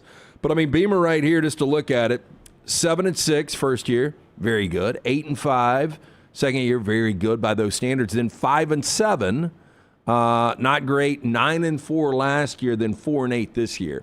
I think that's the problem. Like, your worst year is your fifth year there when you've got an experienced quarterback that a lot of people believe could be a first-round guy in Lenore Sellers. And he was the guy that hired Mike Shula to be the offensive coordinator that he ended up getting rid of. Another 1-7 in the league team, Mississippi State and Jeff Levy. You buying, selling, or holding? I'm going to it's hard to buy. Definitely not selling. I'll hold on Levy, too. Again, from year one to year two, although the record, goes from 2-10 to 5-8, and he only won one game in the SEC, it's still an improvement. And they looked a lot better. They look better than 5-8. What's crazy, everyone else in their neighborhood in the SEC, LSU, Kentucky, Florida, Auburn, and Arkansas, did what? They all fired their coaches. Those two guys are back. Well, again, South Carolina, the expectations are a little different. You were coming off a 9-win season the year before, and Levy was only in year two, and you showed, in my opinion, massive improvement. Other than those two, the only two coaches that are back that did not have winning records in the league, Missouri and Tennessee, both 4-4. Buy, sell, or hold on Eli Drinkwitz? I'm buying. I know, look, he hasn't beat the top 25 teams, but they are relevant right now, at least compared to where they were. I talked to a Missouri fan over the weekend, and big fan of Eli Drinkwitz.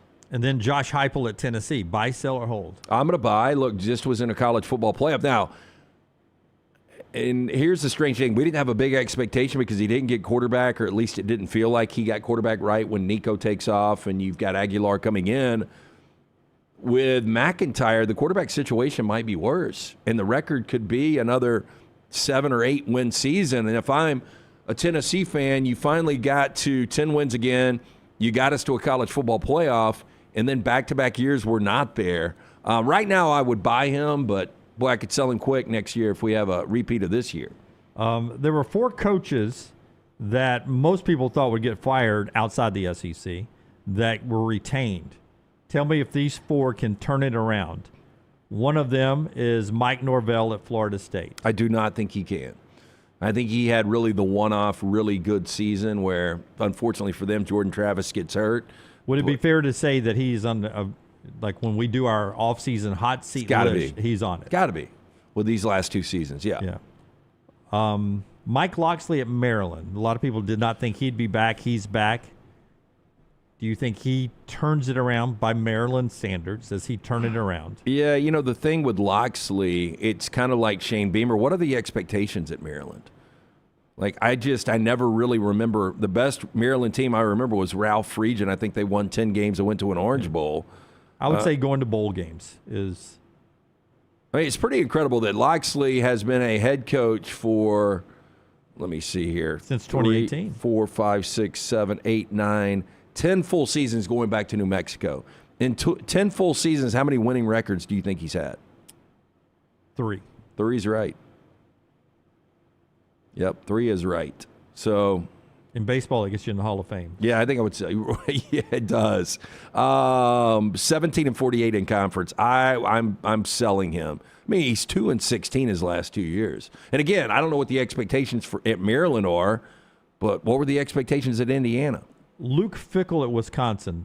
A lot of people thought he would get fired. He has changed the being that is Wisconsin football. Like, changed everything about the brand in a bad way. So I like Luke Fickell, did a great job at Cincinnati, a well-respected defensive coordinator, but I would sell Fickell currently right now where he is at Wisconsin. And then Dave Aranda was a guy most people thought would get fired, did not at Baylor. He's back. Can he turn it around? DJ Lagway's his quarterback, by the way. It's going to be a drop-off. I mean, Sawyer Robertson, the numbers he put up there, I would find it hard to believe. I know Lagway's going from SEC to Big 12, so he won't see the same kind of defenses. I don't know. I've got a feeling Aranda's going to be one of these 8-4 coaches every year, and Baylor's going to think that they're better than that, and they probably end up getting rid of Aranda. Again, very good defense coordinator. I would sell Aranda. Give me Jed Fish. Buy, sell, or hold. I will hold on Fish. He's done an okay job. Not the biggest Fish fan in the world, but I would hold on him. Not ready to jump around yet. That is Buy, Sell, or Hold with college coaches Tyler's 4 Downs today. Before we talk NFL football with Armando Salguero coming up at the bottom of the hour. This part of the show being brought to you by the great folks at New York Butcher Shop. Tell us about New York Butcher. Yeah, the New York Butcher Shop wants to remind you they are a one-stop dinner shop. But I was in communication with our friend Jim at the New York Butcher Shop. Both locations, the original Cabo Heights, newest location, Highway 119 in Greystone. Wants to remind you about the Super Bowl Boston Butt Sale. These are going to be available for pickup Friday, February 6th, Saturday, February 7th. Reservations only. You can get that full Boston butt, fully smoked, $39.99 each. Again, reservations are required. Pickup available on Friday and Saturday, the 6th and 7th of February. Again, if you want that Super Bowl Boston butt, $39.99. You can reserve it. Cabo Heights, 205-970-7300, or the Greystone location, 205-703-8825. The New York Butcher Shop, rare quality, well-done service. And our friends at Storm Restoration Roofing. That's Greg from Pell City, his wife Andrea. They own the company. It's been locally owned for over 20 years. And let me tell you, Storm Restoration Roofing can do so many things for you, including storm damage repairs. If we get some trees falling in your house this weekend with the super freeze that's happening, Greg from Pell City should be your first call. 205-542-3531.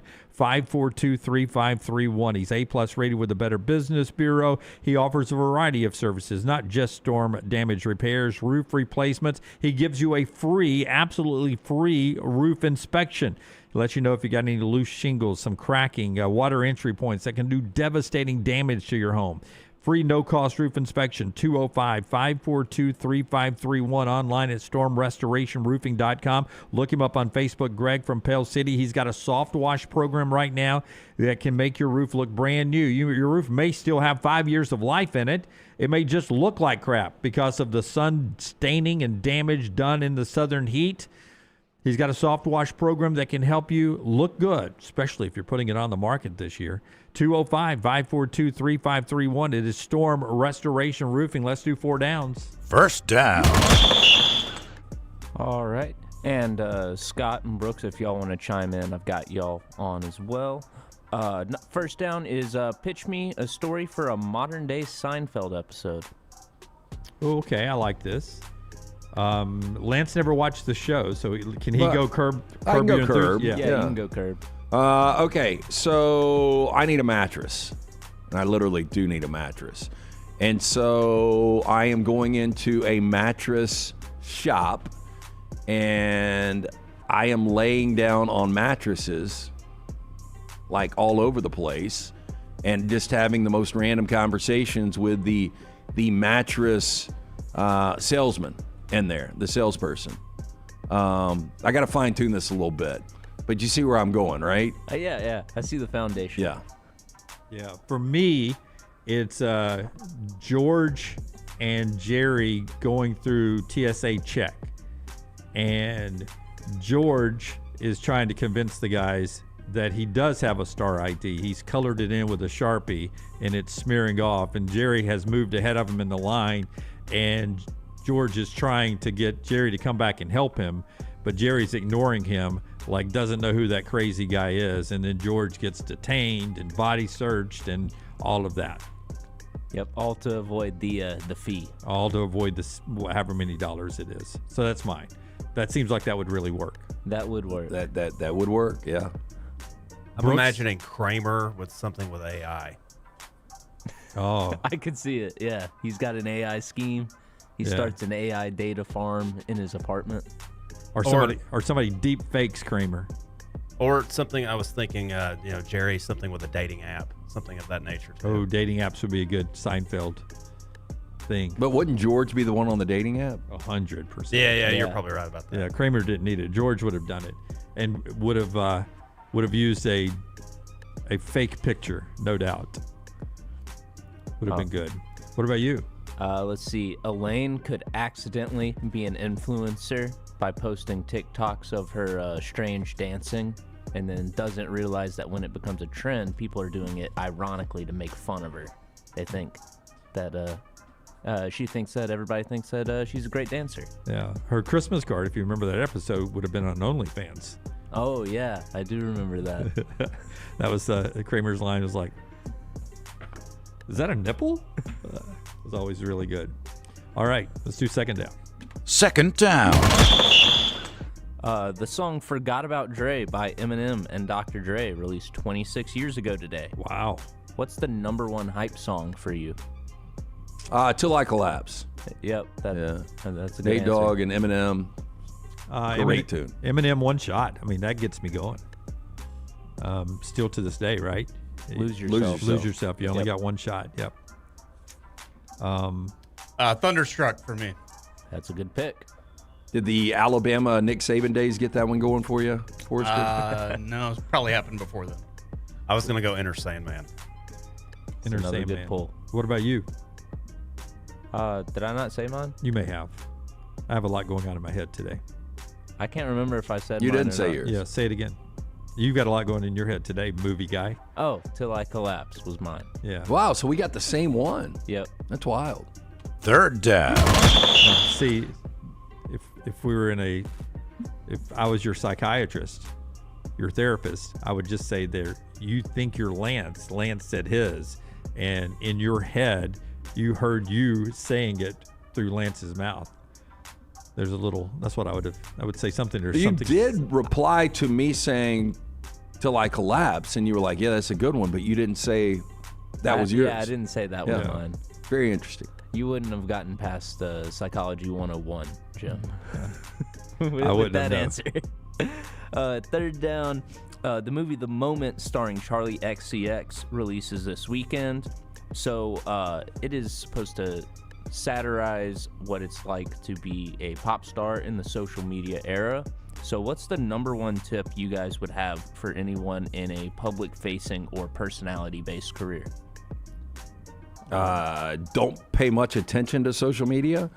Like it is, it's a necessity. It's, it's part of our job, part of our content. But what people say on social media, I don't know what percentage is true, authentic, any of that. But you get down the rabbit hole of caring about what people say about you on social media, that's a problem. I would handle it. Mute them and go on. Mute them and move on is what I would say. I would handle it a lot like some of the great stars do, like Taylor Swift. You use it for your benefit and stuff. But there'd be other things I would do before we get to social media. Like I would never drive again.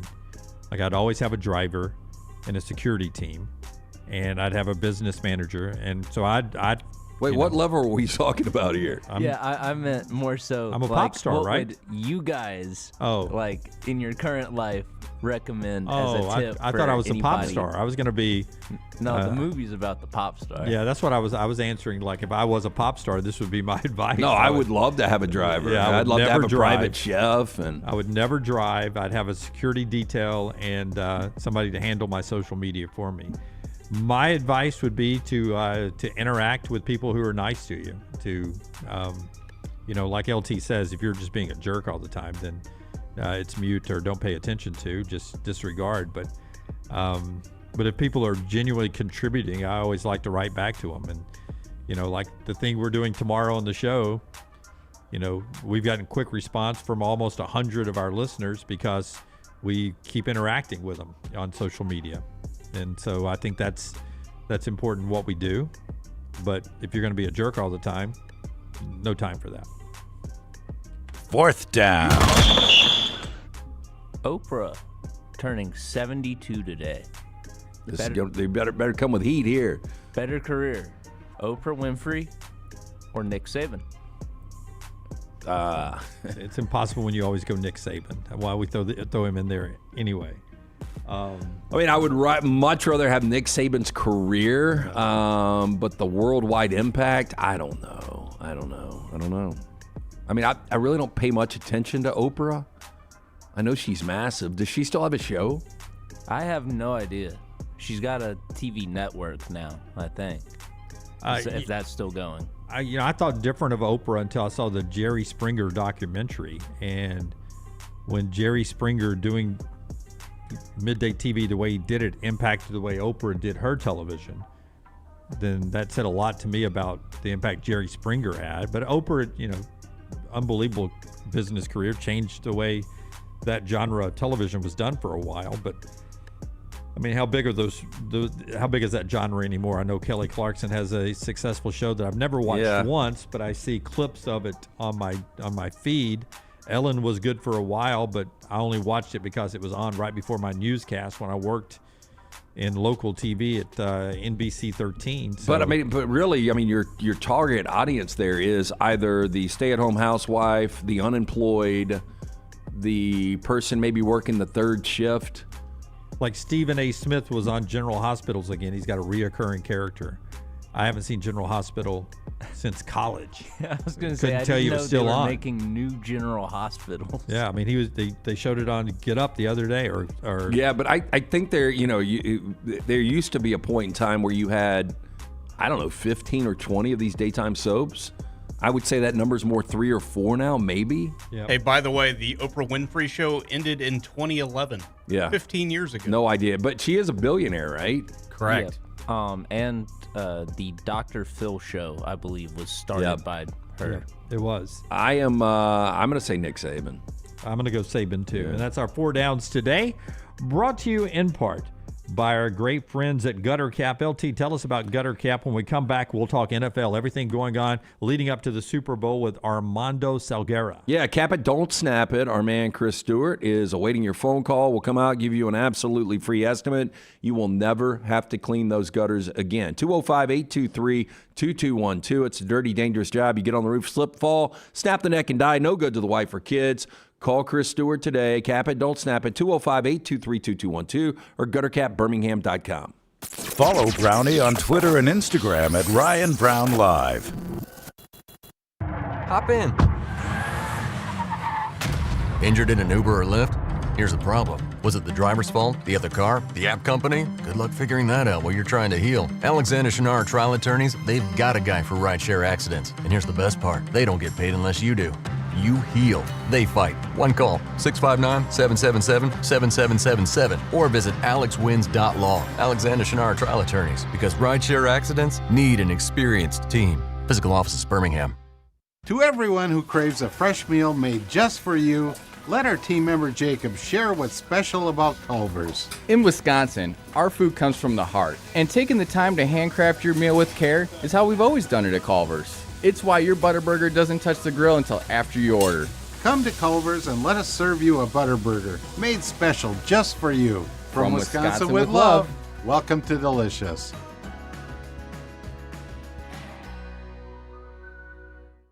It's the O'Reilly Auto Parts World of Wheels, January 30th through February 1st at the BJCC. With customs, classics, hot rods, and more. Don't miss the Golden Riders motorcycle stunt team, plus BMX stunt teams performing outrageous stunts live. Friday, meet WWE star Rikishi. Saturday is Kevin Mack from Counts Customs. And Sunday, meet TV host Courtney Hansen. Bring the kids for free Hot Wheels racing, costume characters, rides, and more. Get discount tickets at all O'Reilly Auto Parts stores. Details at worldofwheels.net.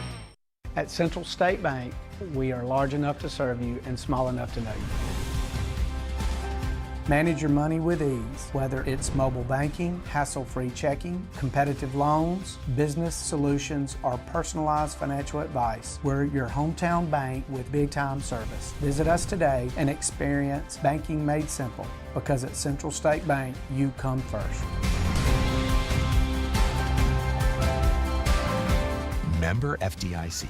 Sterling and the fine folks at Champy's Chicken on Highway 119 in Alabaster want to welcome you in for a great lunch or dinner starting at 11 a.m. every day. Chicken that's brined overnight and cooked to order, and the taste of the Delta with those Delta recipe tamales.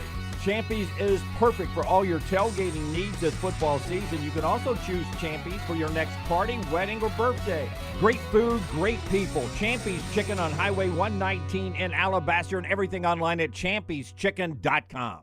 Hey, there's nothing worse than waking up to a plumbing problem. Don't get caught in a flooded house. Call the guys at Hemp Hill Services. Adam, Chad, and the team at Hemp Hill are the only ones I trust to fix it, and fix it right the first time. Hemp Hill Services does it right and always at a fair price. For all of your plumbing, cooling, and heating needs, trust the name that Birmingham has trusted since 1954.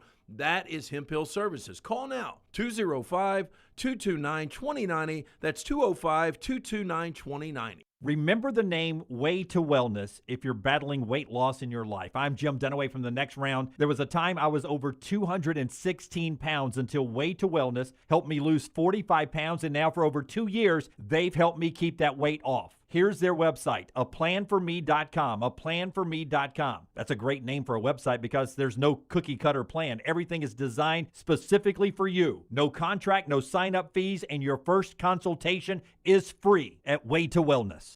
It's bow time. The Bojangles Chicken Rice Bowl is back.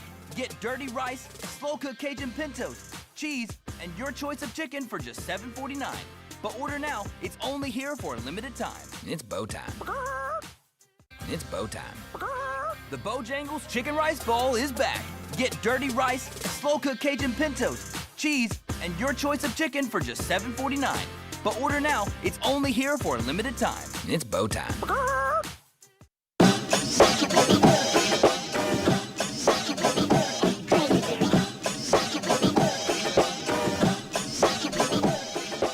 Phone only because Armando Salguero is working so hard for our friends at Outkick covering the NFL. He joins us now to talk about the Super Bowl coming up and other big storylines in the NFL. Armando, how you doing, buddy? I'm doing great, guys. How are you? Fantastic. Hope you're doing well. Any concern at all? Should I be concerned at all about Drake May's shoulder or Sam Darnold's oblique as we get ready for a Super Bowl a week from Sunday? Well, Sam had the oblique before the NFC Championship game. It really ruined his day, didn't it? It really messed him up. No, I wouldn't be too worried about the oblique. They are being very careful with him. Drake May is another issue. I'm not in love with that injury. They are obviously treating him. He's not going to miss the game, right? But I don't, it's not good news. Let's put it that way. So going back to the championship round, the Broncos fired Joe Lombardi. Look, and I know that this offense, this team was carried by defense the entire year. Did you expect this? Like, let's say that Denver ends up winning that game in the snow in the fourth quarter, and then they win the Super Bowl 10-7. Do you think Sean Payton still makes a move in the offseason? Well, if you ask Lombardi, he seems to be of the mind that he's the scapegoat for that loss, right? And look, we all saw the conditions there in the second half. It was hard to move the ball, and neither team really did, to be practically honest with you. Lombardi didn't make that fourth down call. That wasn't him. That wasn't, I would say to you that Sean Payton has had a really bad week, and the call, the loss, the Lombardi firing, the injury narrative that he put out there for Bo Nix, that Bo Nix had to kind of walk back, all of that. That's been a rough week for Sean Payton, and the Lombardi firing, like I said, was part of that. Tell us more about Bo Nix walking that injury situation back a little bit. What did you think of that?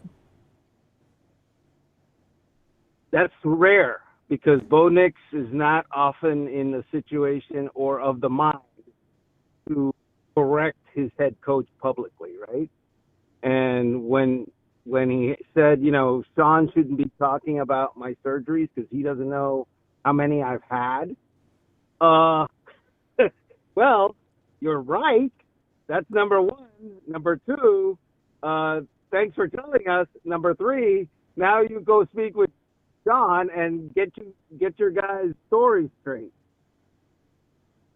Yeah, that's interesting. What do you think of Mike McDonald, man? Last year, it was not a good start with Mike Macdonald, but he is now the NFC champion, and he's in the Super Bowl.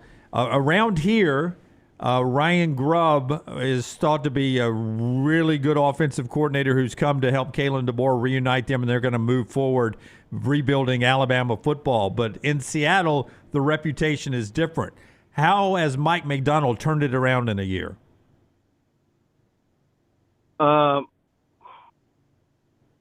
I mean, he did win 10 games last year. So it wasn't like terrible, right? And they went to the playoffs, I believe. And this year they were the number 1 seed. So what you've seen is it takes a minute to institute the vision of the head coach, but the man whose vision it really is out in Seattle is John Schneider. He finally was fully empowered after Pete Carroll was allowed to go. Allowed to go means fired, by the way.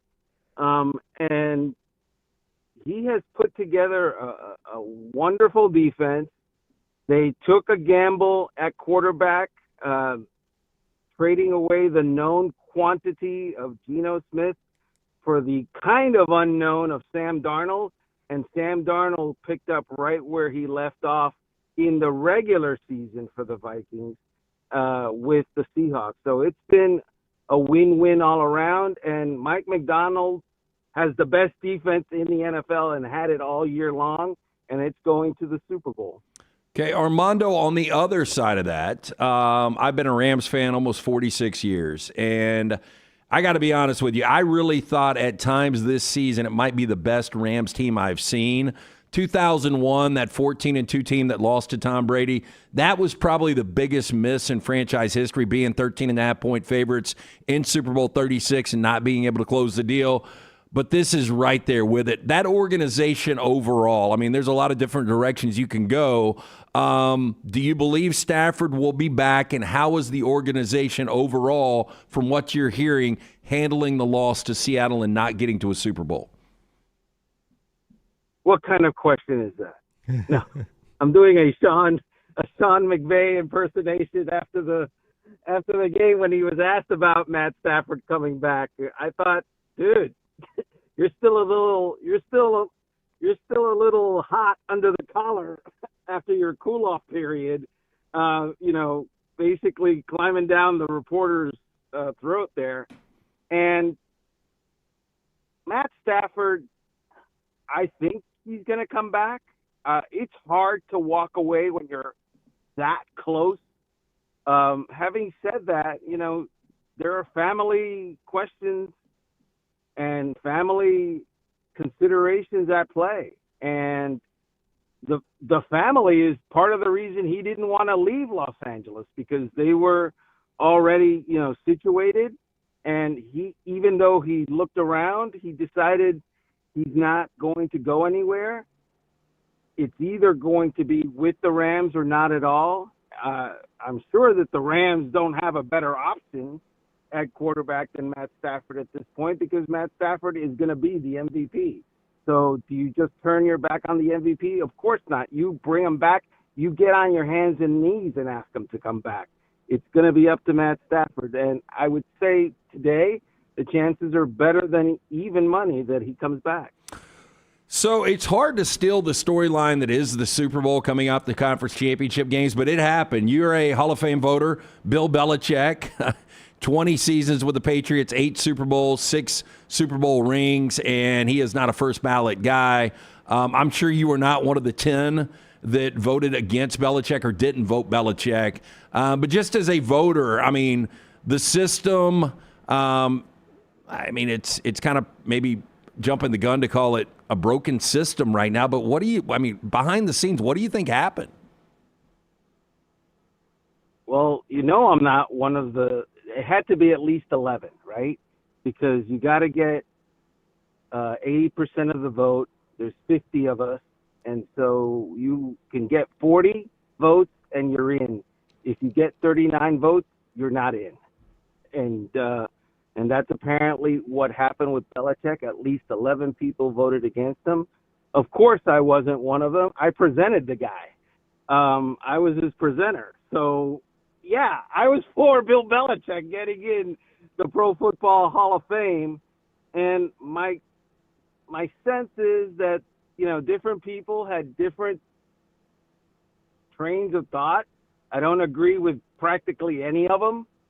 You're going to hear that Spygate played a factor in people not voting for him. I understand that. You're going to hear people perhaps didn't vote for him because they wanted to vote for players instead of a coach or a contributor. That's ridiculous to me. And I've even heard, you know what? I thought he was such a shoo-in that I was trying to help somebody else. And again, it makes no logical sense to me, but, people have different minds for a reason, and they use them to much the detriment of Bill Belichick this time around. So for the majority of people that don't know the ins and outs of the Hall of Fame, and correct me if I'm wrong, only one coach can go in every year. So by Belichick not being voted in this year, there are other coaches where the clock is going to reset another year from them. So there's going to be a ripple effect, right? 100%. So the way it happens is we have modern era players, and those are guys who have been retired at least 5 years, but no more than 25 years, right? We have the senior players, and those are the guys that were retired more than 25 years. We have the coach category and the contributor category. This year, I also represented Belichick in the coach category. He beat out guys like Mike Shanahan and Holmgren and other deserving guys, of which I got to tell you, he's better. He's got better credentials than those guys. But him not getting in means that next year he goes back to the coach, category. And the coach committee will weigh him against Mike Holmgren again and Mike Shanahan again. And those guys are probably deserving. I would vote for Mike Shanahan to go into the Hall of Fame. I mean, you've got a bunch of offenses that are still running his offense, right, in today's NFL, and he did win Super Bowls. So he's not probably going to get out of the coach committee again next year because I would assume that the guy that won 6 Super Bowl championships, more Lombardi trophies than Lombardi, would be the guy that comes out of that committee and will be back in the main room with the 50 voters. Eli Manning's not in yet either. 2-time Super Bowl MVP. He's one of only 6 guys to ever have done that. Will Eli eventually get in? I don't know. I have no idea. I've voted for him. I understand the arguments, and the arguments are he was great in the Super Bowl. He was great in those playoff runs. But what happened the rest of his career? And the rest of his career, he was mostly a 500 quarterback who was never an all-decade player, was not an all-pro. And so those things factor in the conversation. That's Armando Salguero with us, Outkick. You can get all of his coverage there. And safe travels to Santa Clara and enjoy the lead up to the Super Bowl, my friend. Have a good week, okay? Thank you. Thank you so much for having me. Appreciate you guys. All right, Armando there with us on the Shannara hotline. Shannara Trial Attorneys. We appreciate those folks being with us so much. We also appreciate the great folks at Hemp Hill, LT. Again, I had to have the fine folks from Hemp Hill come out and help me with a heating issue yesterday. If you're having any of these problems, plumbing, heating, cooling issues, home or business, Adam, Chad, Andrew, the guys there, ready to serve. Trust the name Birmingham has trusted since 1954 for any and all of these issues. 205-229-2090. Hard to stop a train. For more information, hemphillservices.com. Eli Manning for you. Is he ever a Hall of Famer? Do you think he gets in? This is now Twice he has not made it in. I think he will get in. I think what's really interesting is some people out there that are like, if Stafford doesn't get back to another Super Bowl, he's not in. You just look at the pure numbers. That's crazy. But Eli, based on name and based on the fact that he won 2 Super Bowls, if he wouldn't have won that second Super Bowl, I don't think he gets in. By the way, Bill Polian, who we all tagged. And I don't think he's a Hall of Famer, by the way. You don't think Eli's a Hall of Famer? Don't, despite being a 2-time Super Bowl MVP. Yeah, but he'll get in. Bill Polian, who everyone was tagging as the guy who sort of stirred up everybody not to put Bill Belichick in, says that he actually voted for Belichick and that he did not say the things he was being tagged with saying. There has to be a story, though, right? There's no way 11 guys didn't vote Belichick. I mean, there had to be somebody, I don't know. I mean, I just find it hard to believe that there wasn't conversations amongst some of these guys. And you just kind of wish somebody would own it and come out and, this is why I did. I guess there is no logical justification of not voting him in.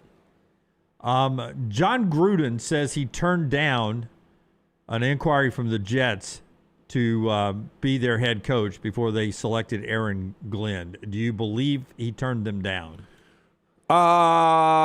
Turned down, I don't know. I think Gruden probably would have taken an opportunity. There's only 32 of those jobs. He's not getting any younger. Probably a good conversation. I don't believe he turned them down. Do you?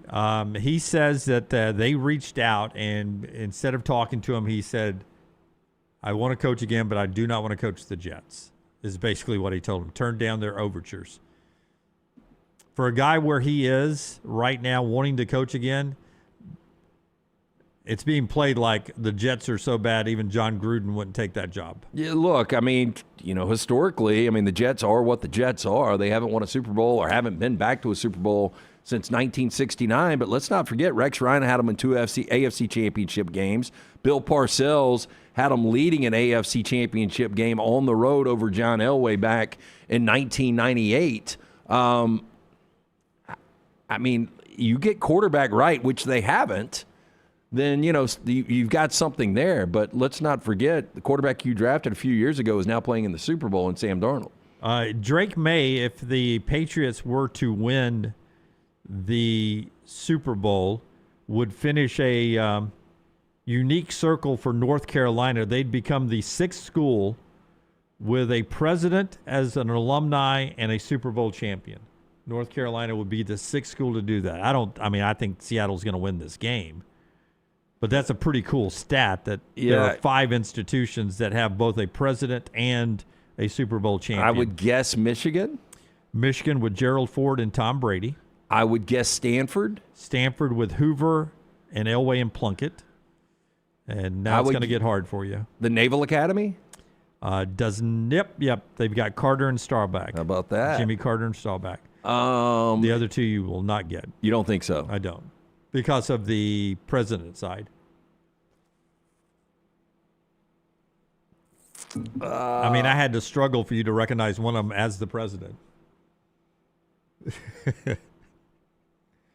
Biden. Okay. Do you know where Biden went to school? I do not. Delaware. Oh, so was it Rich? No, Joe Flacco. Biden and Flacco. And the other one is a MAC school. A MAC school. Whose basketball team is currently unbeaten. Oh, Miami of Ohio. Yep. Big Ben, and the other side of that, the president's Harrison. Okay. Yep. And then it would be North Carolina, James K. Polk, and Drake May, if Drake May were able to win this thing. Well, I would be interested just to see where, all of the presidents have graduated from. Yeah, I'm shocked that Southern Cal doesn't have a president ever. It's a really good school. But, they just got their first quarterback playing in it. Yeah, but, everyone is saying Drake May wins. It's the 6th school with a president. Yeah. But maybe the USC has no president ever? That's surprising. How many presidents have we had, though?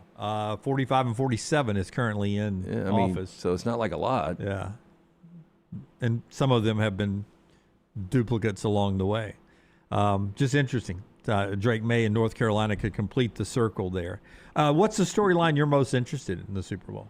Is there one? I mean, I know it's hard for you to move on. Yeah, I mean, it really is. I'll give you one here. Stephon Diggs, as good as he has been, he has never played in the Super Bowl until right now. This is the moment he needs it with all them kids. I mean, he really does.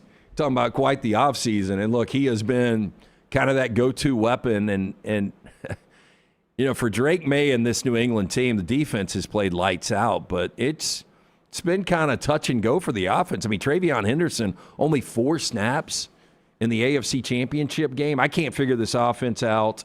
I think Drake May is going to be, you know, one of the best quarterbacks for a long time in the league.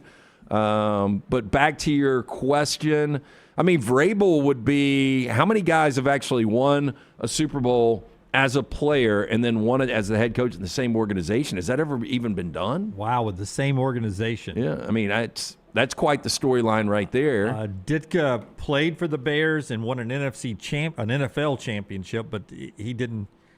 They did not win a Super Bowl when he was a player, but he won a NFL league championship, I believe. Yeah, and tell me this, for a quarterback, has there ever been a bigger redemption story if Sam Darnold wins this?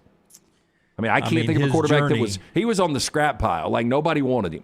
Yep. I mean, even Minnesota, they win, 12 games last year. They go to the playoffs, and they're like, the way he played in that playoff game against the Rams, I don't think he's really our quarterback of the future. I think Earl Morrall won a Super Bowl with his 5th team when he was with Miami as a starter, but I don't. But wasn't that more about Zonka and Mercury Hayes? Yeah, Mercury Morris, and they had an injury, and that's why he got a chance to. Yeah, Bob Greasy got hurt. He wasn't the full-time starter all year long. Brooks, do you have an answer? Give me Brooks. I'm surprised Lance wouldn't go Kurt Warner for biggest redemption story. I mean, dude was bagging groceries. No, well, I mean, that's just more of a Cinderella story. I mean, Kurt Warner was never a starting quarterback, and people were like, that guy's awful. That guy, self-proclaimed, I'm seeing ghost. I mean, Sam Darnold was a terrible quarterback for a while. Yeah, I get what you're saying. Yeah. Sam Darnold, first-round pick, Kurt Warner undrafted. So. Yeah. Right. Baker Mayfield, if he were to lead Tampa to the Super Bowl, that would be close. That'd be a redemption story. But, Baker even had a good year in Cleveland where he won 11 games and went to the playoffs. Speaking of Cleveland, a new mock from Yahoo Sports, that's where they have Ty Simpson going 24th to the Cleveland Browns. Earlier this week, I forget which site we had. I think maybe it was USA Today, had Ty Simpson going to the Rams to be the future behind Matt Stafford. Yeah, look, I'm not going to say I would be excited about Ty Simpson. I trust what Les Snead and Sean McVay ultimately do. But if I'm Ty Simpson, boy, I would much rather go to that McVay offense than Todd Monken in the Cleveland Browns. Yeah, that's a surprising hire. And then a lot of mocks have Ty going to the Jets with their second pick. I don't know if you heard, Jim Schwartz, defense coordinator for Cleveland, thought he was going to get the job. And when he was informed that Todd Monken was the guy, he said, adios. Yeah. Yeah, I'm out of here. Yeah, I understand that. So he's not going to hang around to see what it's going to be like. All right, one more thing before we get to the top of the hour. Ty Simpson is in the news. It's brought to you, this news update, by our friends at Urology Centers of Alabama, UCA. Great locations, 16 of them here locally.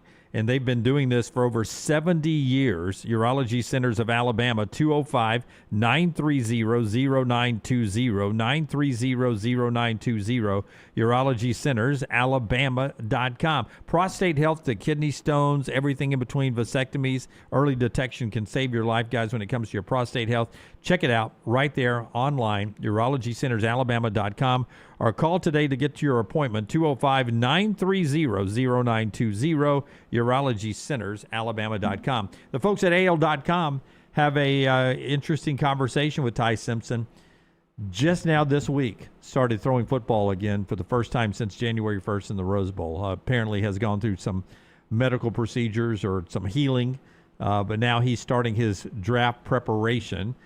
Obviously not down at the Senior Bowl is Ty because of the injuries, but he's starting to draft prep. I think he's going to end up being really good in these workouts. I think they're going to love him if he gets we don't have combine invites yet, But I would imagine if he's healthy and throws at the combines or when he throws at his pro days, I think he will do really well. Seems to have the arm to throw to any spot on the field. Yeah, I think he's got the arm, and some of the throws he made this past year, there were inconsistencies, but first-year starting quarterback where you can't run the football, you assume those kind of things are going to pop up. They're going to love his leadership. I think he's going to interview extremely well. So I don't know what the negatives would be outside of some of the inconsistencies with Ty right now. I saw our friend Simone Sessions. She works in New York now for WPIX. She was back in Mobile covering the Senior Bowl for the NFL market that is New York. And she had a one-on-one with Diego Pavia. And Pavia still seems to be upbeat. He believes somebody will take a chance on him and draft him in the 6th or 7th round.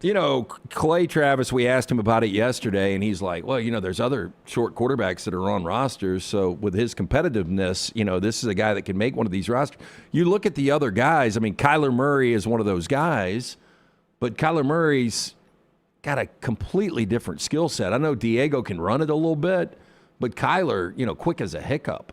One of those guys in open space, and look, and there's been so many ups and downs, and Arizona's looking to deal him right now. I mean, this would be the shortest quarterback outside of Doug Flutie to ever be on an NFL roster, I think. I mean, what was Flutie's height? I mean, 5'9" and 7'8". That's going to be close to close. Flutie. Yeah, Close. I thought Flutie was 5'10". Yeah, I don't think he was 5'10". I think this is about it. I mean, but Pavia, if he ultimately made an NFL roster, maybe he goes down as the shortest quarterback ever. And I would think the shortest quarterback ever needs to have like 4.4 speed and be one of the quickest player maybe in the NFL. Tyler? Officially listed at 5'10" and 180 pounds during his career, though he was often cited as being closer to 5'9". Yeah, okay. They rounded him up. Yeah, I mean, I think it would be really, really close. I mean, 5'9", 7'8". That's basically 5'10" as well. It is. So yeah. he's Doug Flutie's height. Yeah. Not with Doug Flutie's mobility, but he moves around pretty good. No, he does. I don't know. I mean, he just doesn't seem like an NFL quarterback. I don't think he's got that kind of talent. He's a great college quarterback, but Pavia just doesn't seem to fit in the NFL, but I'm sure crazier things have happened. Do you believe Pavia will make an NFL roster? I do not. I don't either. I do not, but he has a good chance of making a Pro Bowl, as we've seen with Shedeur Sanders. Couple of hockey rinks inside football stadiums. This is pretty cool. Forster, if you have it, Beaver Stadium, Penn State, massive stadium. And look at this. They've got the ice hockey rink out there. They're going to play a women's hockey game Friday and then a men's hockey game Saturday at Beaver Stadium. And to raise money for, wait for it, the NIL, they've opened it up for 4 free skates for $30. You can go skate inside Beaver Stadium. Oh, that'd be kind of cool. I mean, if you like ice skating. I can't tell you the last time I went ice skating. It's been maybe 20 years. Yeah. You ever been ice skating? Yeah, I've gone ice skating several times. That 360, man, gets me on that spin right there, that last spin. Because I was trying to glance. I guess they're redoing some boxes or the press box on one side. Yeah, speaking of hockey, I had opportunities to go. The Kraken seemed like they were in Seattle the whole week I was there, and just never really wanted to pull the trigger on it. I've been to a few NHL games, and they're fun. Me too. I've gone to games in Atlanta when they had a team, Nashville. I've been to a couple of Tampa Bay Lightning games. The two sports that jump out to me when you're three, watching on TV and then watching in person. The difference in speed, athleticism. I mean, the speed and just the precision of NASCAR. Television doesn't do it justice. Ooh, see, I think television. No, the speed, yes. I'm just saying when you see how close those cars are coming by you for the first time with the naked eye, you're like, my God, like how is this even possible? Yeah. The other was, but I do enjoy the television product better on most tracks than I do in person, other than Talladega. Talladega is the only one I think you need to go to in person to really experience it. But the rest of them, it's better on TV. But you will give me, it looks a lot different from watching on your couch to what you see with the naked eye. Yes. The other two were tennis when I saw Andy Roddick in person. Watching them play tennis is better in person. I just couldn't believe how the 100-mile-an-hour plus serves. I mean, just how fast the game was. And then NHL hockey. I mean, a bunch of 6'4", 6'5" guys on skates doing the things they do. Pretty incredible. And it is unbelievable speed. by the way, they're going to do an NHL outdoor games, the Winter Series, and it's always cool, man. It's always, it's Chicago or these nice – oh, no, it's in Tampa this year. I don't understand how you can keep the ice from being slushy. I mean, unless it was like what year was it that I got snowed in and couldn't make Clemson, Alabama, and you guys were down there and everybody was miserable in Tampa? Yeah. Like they would have stayed cold there, right? Would have stayed frozen. I mean, yeah. I mean, as long as it's not beating down sun, the rink can stay. I mean, they're going to play it in Tampa outside at the Buccaneer Stadium. Pretty cool setup. It's a map. Here's a look at it. It's a Pirates map, a treasure map around the rink there. And that's the setup as they get ready to play the game. That's a roof they have over at Forrester to basically like a tarp to keep it cold when they're not playing. Jim, I don't know. You sent me the tweet, and I pulled it. It's from NHL.com. I think that's it basically until they're ready to play, they're going to try to keep it as cold as possible. How about this business idea? How about build like a Yeti-like structure under the ice? Yep. Because I'm telling you, man, I've got one of those open Yetis, and I'll put a case of Bud Light in it with ice on a Saturday by the pool, and I'll go back Sunday, and there'll still be ice in it. Yeah, they do. They have amazing technology there, so they'll get the game off. But at some point, you'll hear one of the players or somebody complain about that's a little slushy out there. That's a pretty cool setup. I like that map. All right, when we come back, more basketball and college football right here on the next round that's being brought to you today by our great friends at Michelson Laser Vision. Tell us about Michelson LT. They changed your life a few years ago. Yeah, look, I had the 2200 vision without the aid of contacts. Didn't even realize that after the procedure, which only took 12 minutes for both eyes. 2015 vision, better than 2020. Dr. Mort Michelson, the first to perform the LASIK procedure in the state of Alabama back in 1995.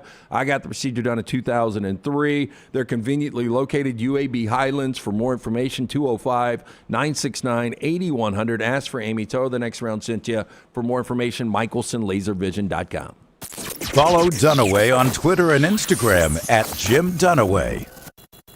We interrupt this program for breaking news. From the gators of the litigation situation. Insurance companies have a playbook. I repeat, insurance companies have a playbook. Deny, delay, defend. They know which law firms will fold and settle cheap. They are not on your side. That's corporate greed at work. At Alexander Sonara Trial Attorneys, we fight back. We have the resources, the muscle, and the will to take them on. And you don't pay a dime unless we win. They fight dirty. We fight hard. Call 659-777-7777. Or hit up alexwins.law. Physical office location, Birmingham. To everyone who craves a fresh meal made just for you, let our team member Jacob share what's special about Culver's. In Wisconsin, our food comes from the heart, and taking the time to handcraft your meal with care is how we've always done it at Culver's. It's why your Butterburger doesn't touch the grill until after you order. Come to Culver's and let us serve you a Butterburger made special just for you. From Wisconsin with love, welcome to Delicious.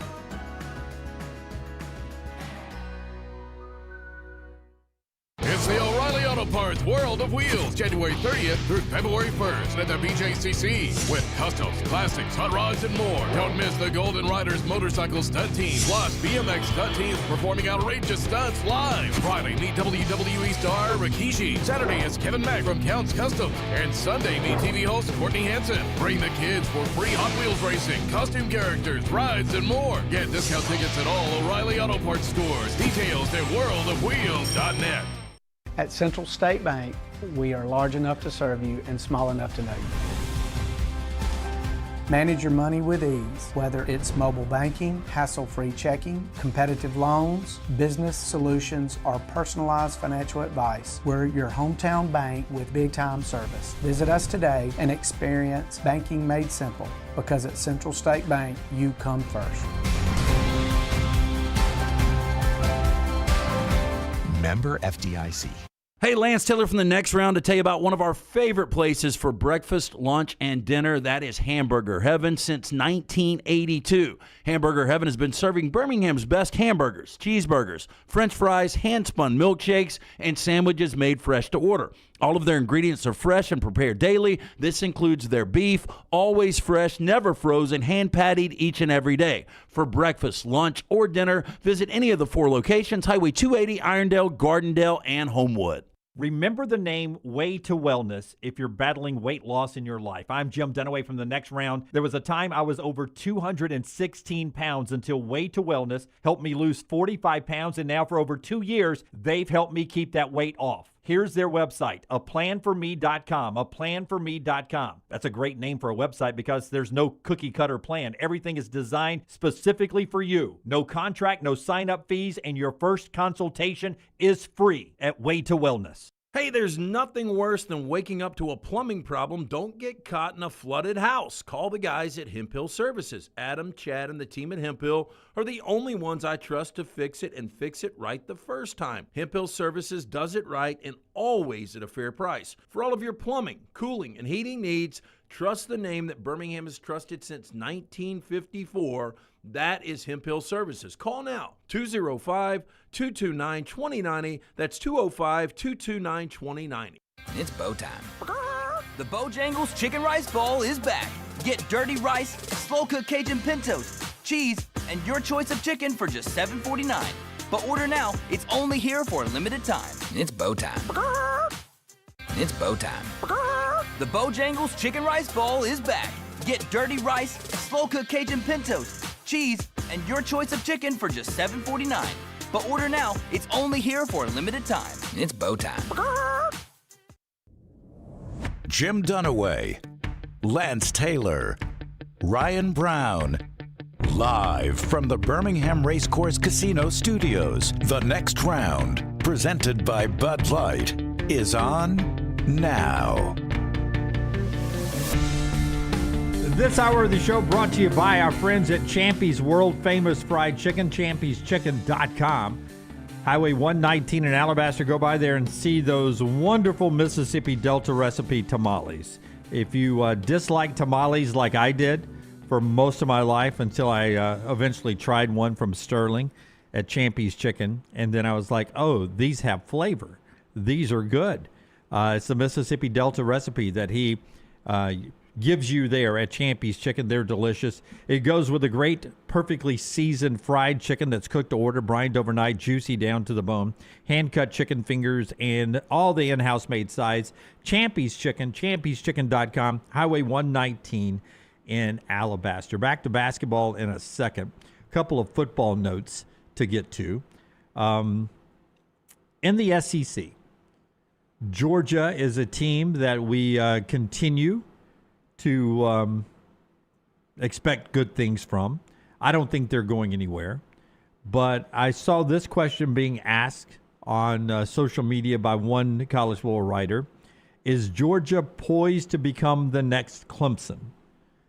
Now, Clemson has fallen off really quick here now. I don't know what you think about Clemson bouncing back, but is Georgia poised to become the next Clemson? National champions in 21 and 22, but they've been in the playoffs. Yeah, there's no chance. No chance. I just think Kirby is such a grinder, he would never let it go to the direction that Clemson. I just don't ever see Kirby having one of those years. I mean, he had a Dabo-like year in year one at 8-5, but since then, I mean, it's been smooth sailing. And, you know, even going back 2023 when Carson Beck, that last really good year, I mean, they still might have been the best team in college football that year, where Alabama beats them in the SEC championship game.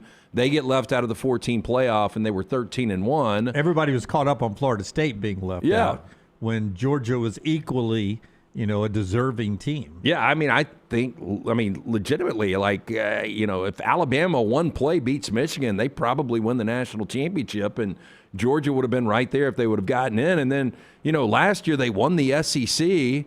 They had a bye. They were at 12-1 going into the college football playoff. Yeah. And, it was just one of those games against Ole Miss. But when we do look at them, judging them by Georgia standards, like the guy from CBS who gave Kalen DeBoer a C+ for some reason on his coaching grade after 2 years, you look at Kirby Smart, and we do talk about what they haven't done since 2022. The expectations are just so high. Well, I mean, look, in those 2 years, they win 29. They're 29-1, winning 29 of 30 games and winning back-to-back national championships. And the last one was that TCU game in SoFi. So it's been 3 consecutive years that not only have they not won one, but they haven't played for one. But Georgia is still one of the top 5 programs by far in college football, and I just don't ever see them dropping to the level that Clemson dropped to this year. We keep waiting for the official announcement on Adrian Clem as the new offensive line coach at Alabama. That's the guy who Kalen DeBoer is expected to hire.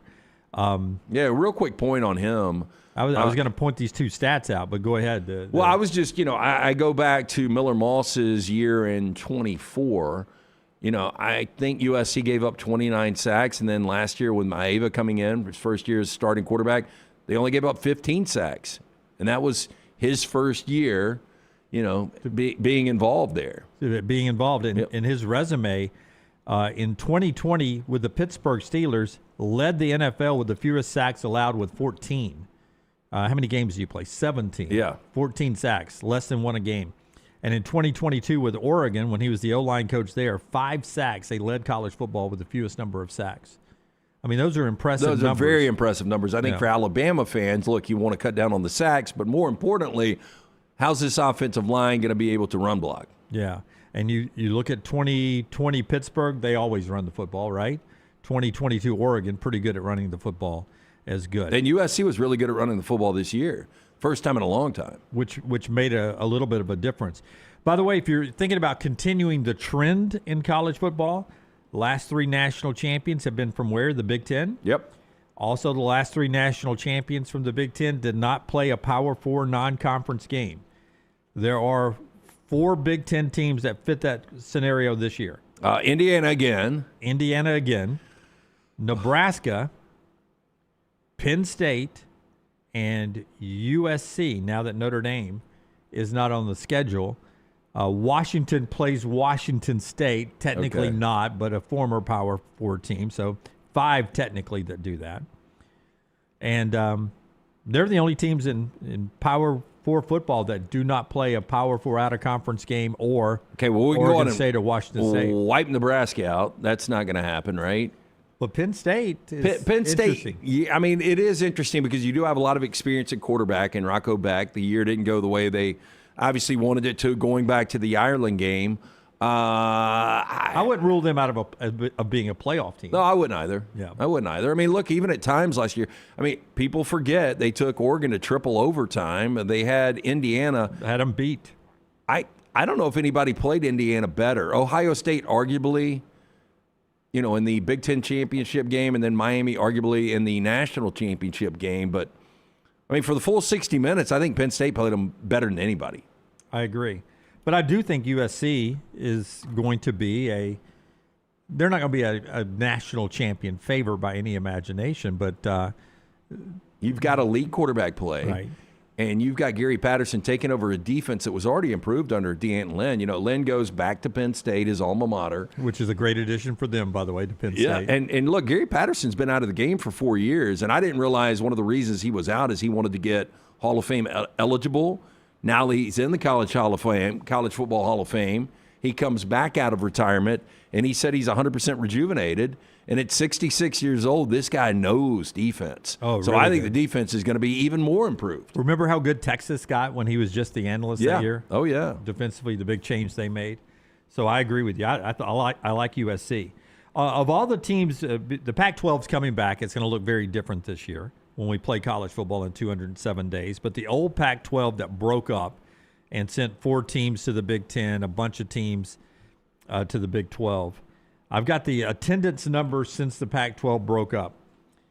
There are 5 schools whose attendance has improved. 1 has stayed the same, and 4 schools whose attendance have dropped since the Pac-12 broke up. And by the way, these schools average between 50 and 55,000 in attendance. Okay, Arizona State's going to be up based on success. Arizona State is one of 5 schools that is up since they left the Pac-12. I am going to say that USC is up. USC is up as well.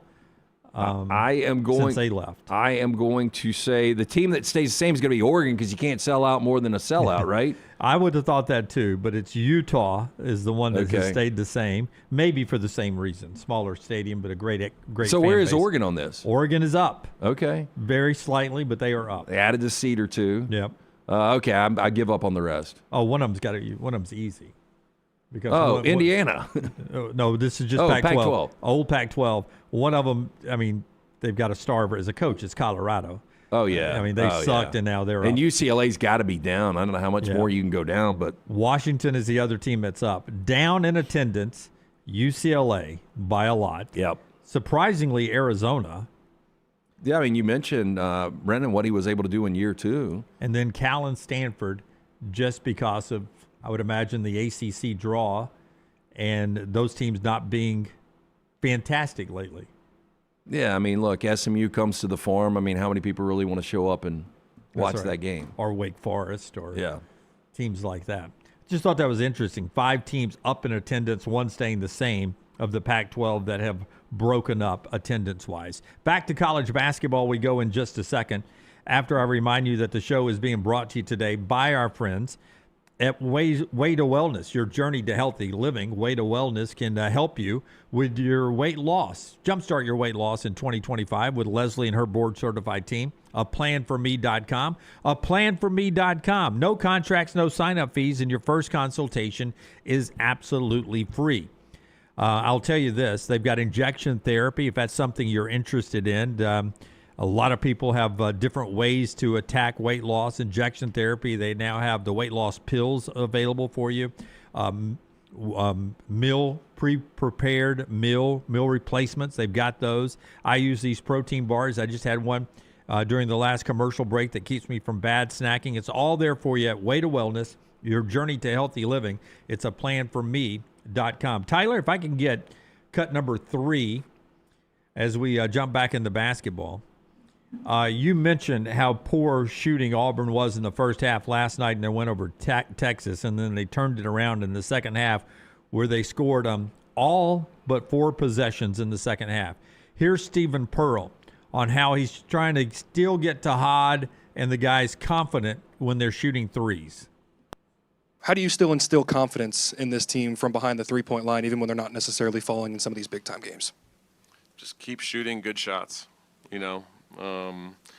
It's not something like we really talk about, because if we go 3 for 18 and we take 18 good ones, I'm not going to stop shooting threes because we're not shooting a good percentage. Now, people may read that and be like, what in the world is he talking about? But I know my team, and I know that, you know, Kevin Overton is a career, you know, damn near 40% three-point shooter. Elijah, you know, before this rough stretch was shooting 58% in his previous 5 games. Made a big one tonight.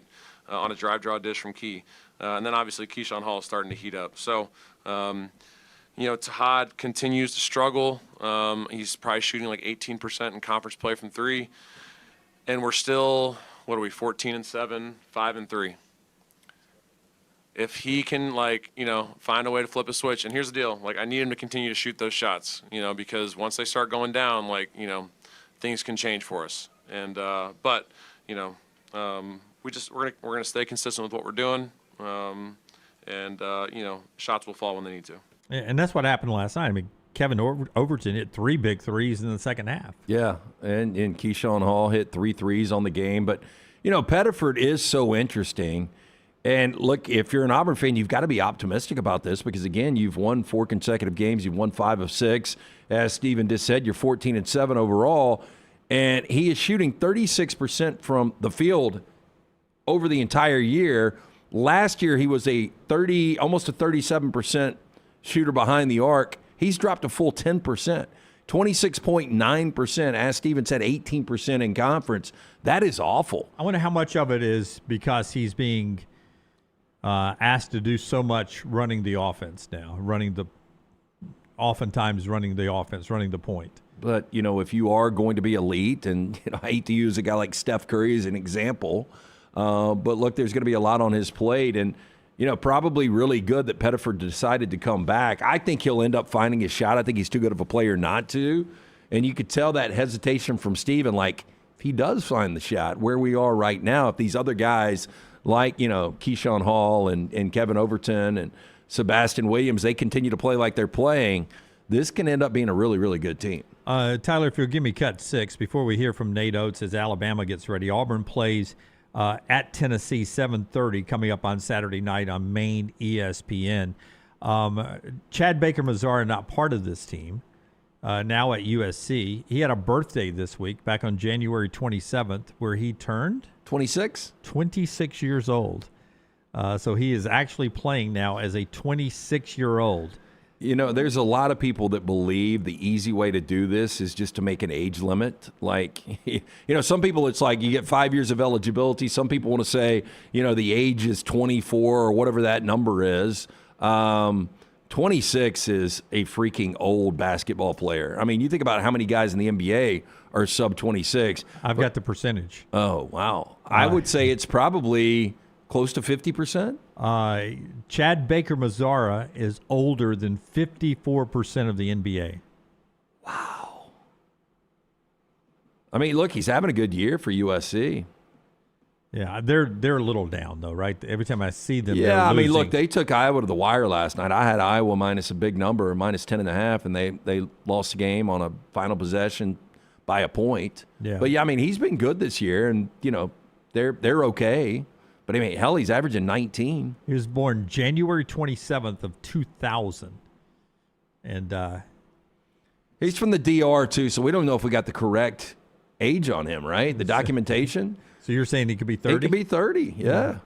Still cashing that check out at USC. Hadn't thought about Chad Baker-Mazara in a while, but I saw his birthday pop up, and I was like, oh, Chad Baker.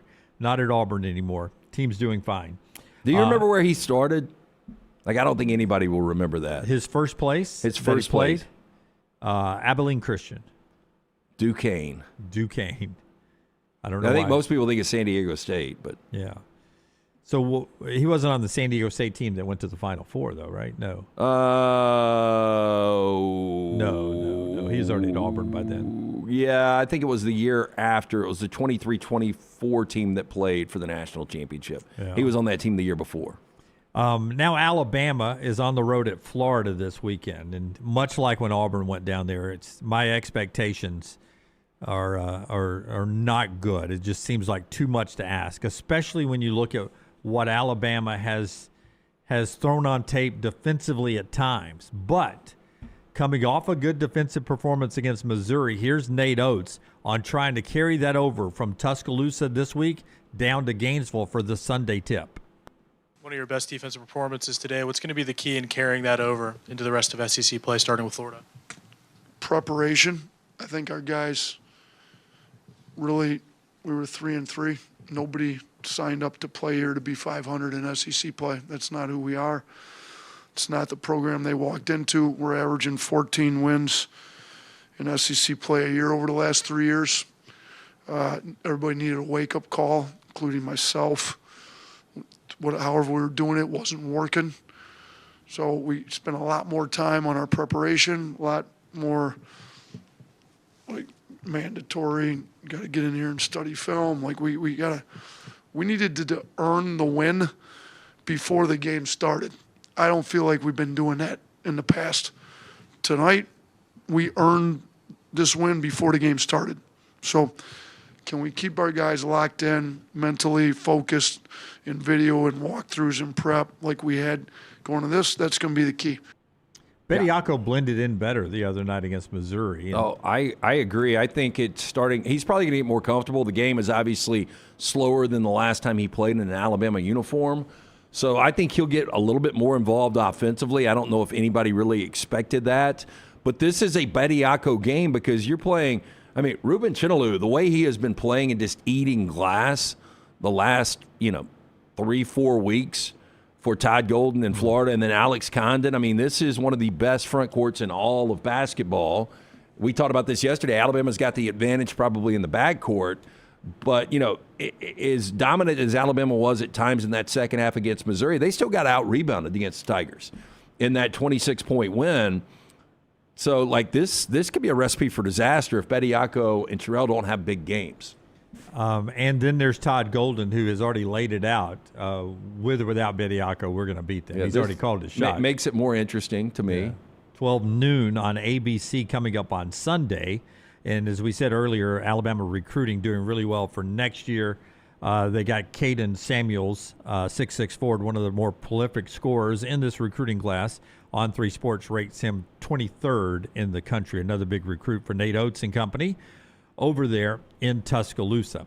All right, as we get ready for our trip down to the World of Wills tomorrow, a reminder, Brown's back tomorrow, and we will do a little fun game called Family Feud. So, again, if you watch our show, check your DMs to make sure I haven't sent you a DM. I need your answer there before we do the show tomorrow, and I appreciate you guys responding quickly to me. Giannis is on the trading blocks with the Bucks. The Greek Freak. A few years ago, he was the best player in the world. I don't know what you think of him right now. Do you like it when these type of stars end up making it on the trading blocks in any sport, whether it's the NBA, the NFL, or Major League Baseball? I mean, Giannis is still a great player. You know, it does seem like yesterday that we were at our friends at Walk-Ons watching Milwaukee win a championship, and Giannis was your MVP. And look, he's still a guy that is averaging 28 and 10. Right. But I think the problem for the Bucks right now is trade deadline, what can we get? Or we wait till after the season, we're going to be able to get a lot more. So I will actually be a little surprised, as active as they are right now and as vocal as they have been, that Giannis is going to get traded at the deadline. I mean, look, Milwaukee's season is all but done. It's not a very good team. But I think at the end of the year, in the offseason, is when we'll see Giannis dealt. But he is still one of the top 5 players in the NBA right now. Nick Perkins, one of those really good follows on Twitter. If you like, if you're an Alabama fan and you like a little satire, he has Giannis's landing spot already. He has it mocked up jersey-wise. Here we go. You know what? They would win the national championship. You know, Barkley, I think he would walk back his Arizona Invitational. I mean, really, you could plug Giannis on about 20 teams, and they probably win the national championship. For those that are listening and not watching, Nick AI'd him up in an Alabama uniform. Heard Giannis wants out of Milwaukee. Now, y'all just hear me out, and he throws up the picture in an Alabama jersey. Well, he doesn't have a college affiliation, so technically he's got 4 years. He never burned that eligibility. Somewhere they're looking at the gray area. Looks pretty good in that Alabama uniform, I'll go ahead and tell you. Hey, he looks good in almost any uniform. Yeah, absolutely. And I didn't notice this either, but I follow a thing called Super 70 Sports on Twitter. Yeah, they've got some entertaining posts. Yeah. And they had this yesterday. They joked that Mike Brady bought his house because he came up with an idea way ahead of its time.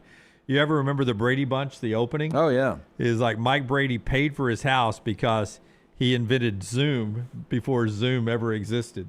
That does look like a Zoom call, doesn't it? It does look like a Zoom, yeah. It sure does. Can you name all the characters there? Oh, let's see. That's Marsha, Jan, and I never knew the Cindy. Peter, Greg, and Bobby. Yep. Mike Brady. Florence is Alice is the middle. Yep. Mrs. Brady was Carol, I think. I don't know. Carol. I watched it because it was on after school. I can't believe reruns. How many of those I saw. But for people out there that would put this on right now that have never seen it, they would laugh and they would be like, "This is garbage." But we just didn't have a lot of options. We did not. Yeah, And that's like it. I thought that was entertaining back in the day. Like if I came home from school, got off the bus, the reruns were, the Brady Bunch or the Monsters or Andy Griffith or what else would be floating around there. And I didn't know any of the storylines. The like Addams Family. Like what you learn about the real life Brady Bunch. Like Alice never would have gone into a butcher shop for meat. She wouldn't have? No. It would have been Florence? What about New York butcher shop? It would have been Carol? I think she shopped different places. Yeah, and then Florence Henderson was having the affair with the teenager, right?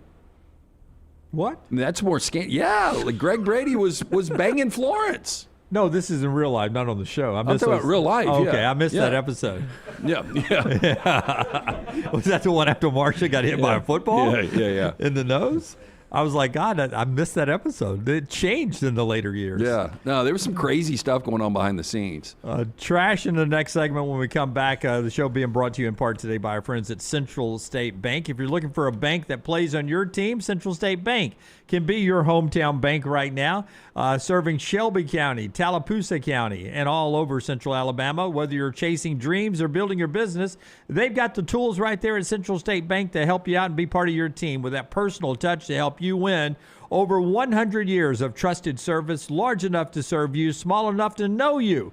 Rooted in community, driven by relationship. Central State Bank, member FDIC. Follow LT on Twitter at @TheLanceTaylor.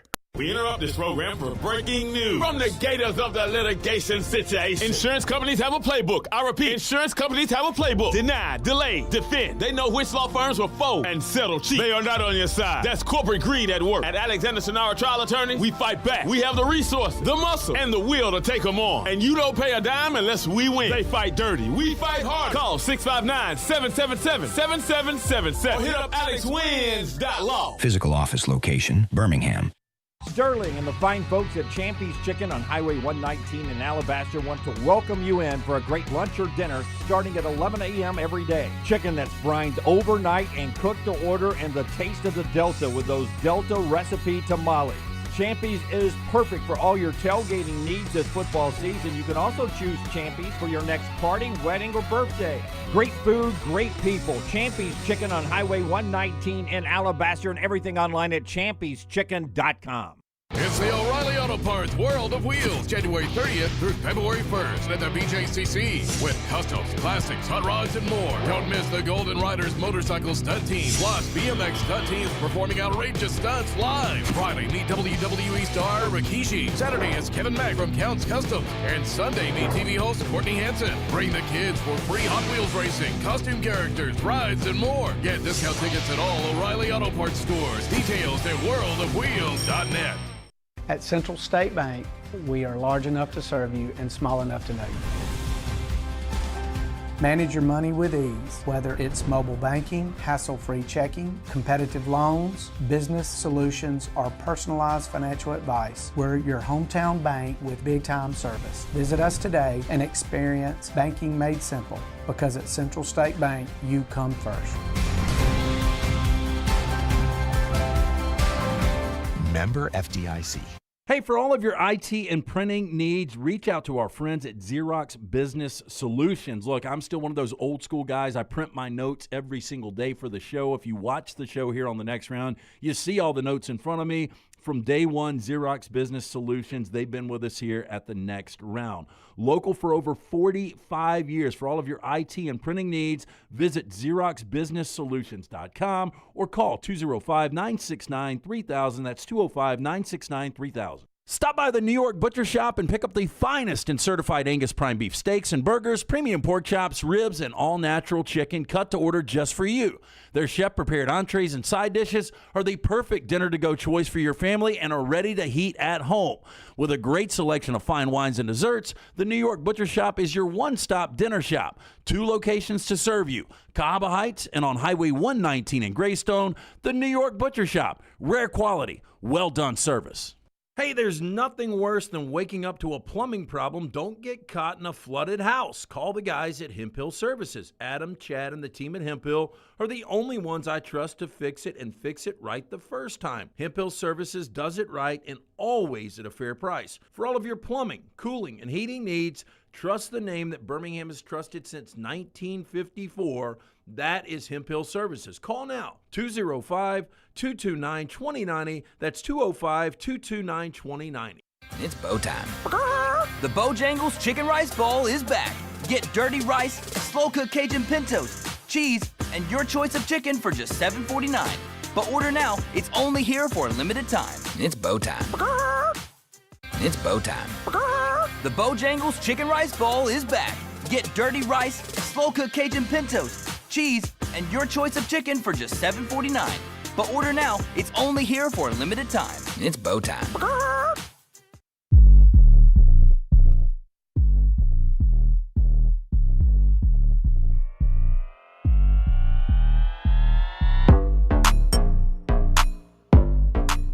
Back Back with you on the next round as we roll towards trash. Before we get there, a little bit more college football, but it's funny. Brooks Koepka is making his PGA Tour debut back from LIV today at the Farmers out at Torrey Pines in San Diego, I believe. That's on TV3.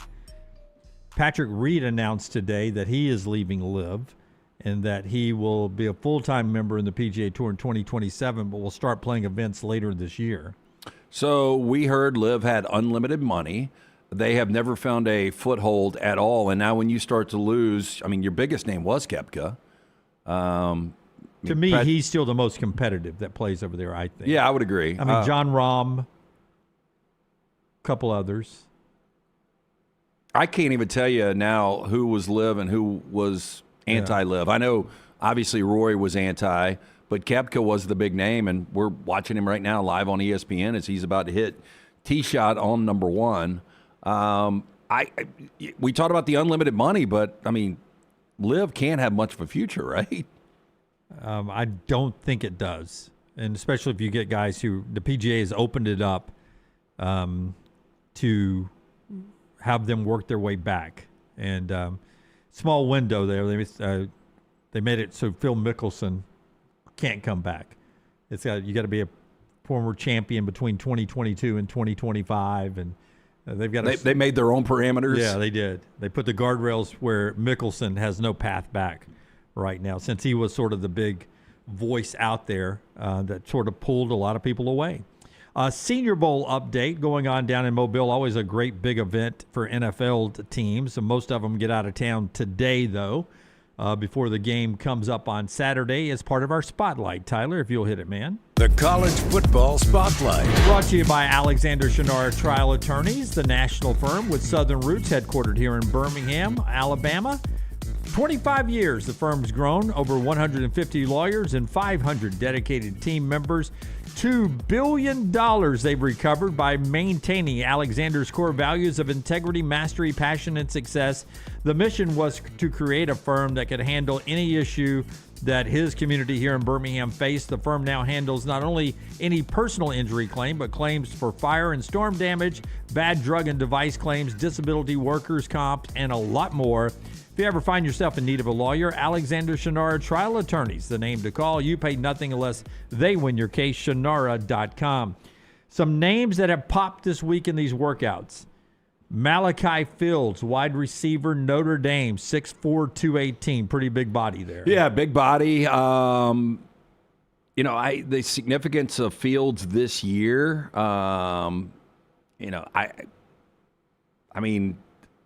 he is a big body. Is that something, though, that you love the red zone threat? I know you're maybe best player in Tampa Bay history, Mike Evans, is one of those big body guys, but you don't necessarily need that now? You don't, but, my guy never gets bullied around, Mike Evans.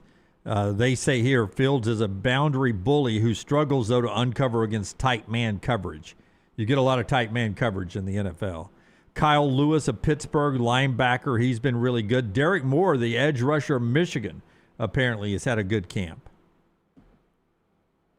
I mean, look, Michigan's defense carried them this year. The offense is one of the reasons that Sharon Moore, I shouldn't say there's a lot of reasons Sharon Moore is still not around. By the way, that grade earlier, CBSSports.com, that gave DeBoer a C+, they gave Sharon Moore an F. I understand that. Yeah. There seems to be more separation to me from the job Sharon Moore did and what Kalen DeBoer is doing. Yeah, I think there's a lot of upside with Bryce Underwood. The offense was tough to watch at times, especially once Justice Haynes went out.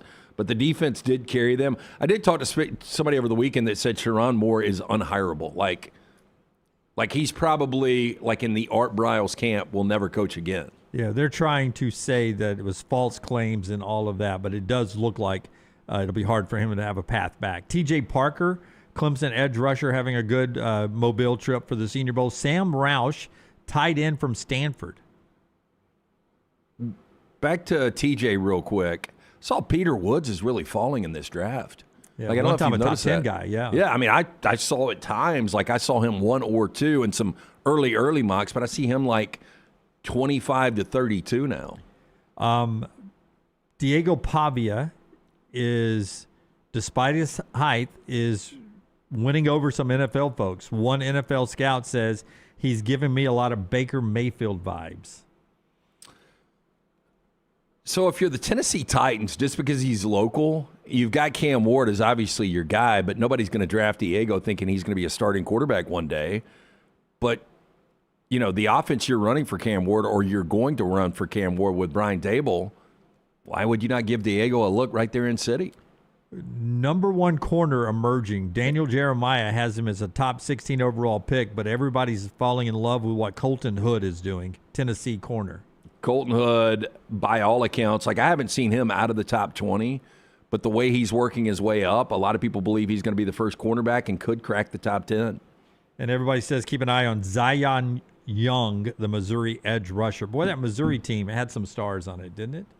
Just to end up 4-4. Yeah, just couldn't really get it done against the again, the big kryptonite for Eli Drinkwitz has been these ranked teams. He's turned out some pros, though. Some NFL teams have come from that Missouri program. That gets us to Trash Today, brought to you by our friends at Champy's World Famous Fried Chicken, champyschicken.com. Highway 119 in Alabaster. Go by and see Sterling, Megan, the whole crew there.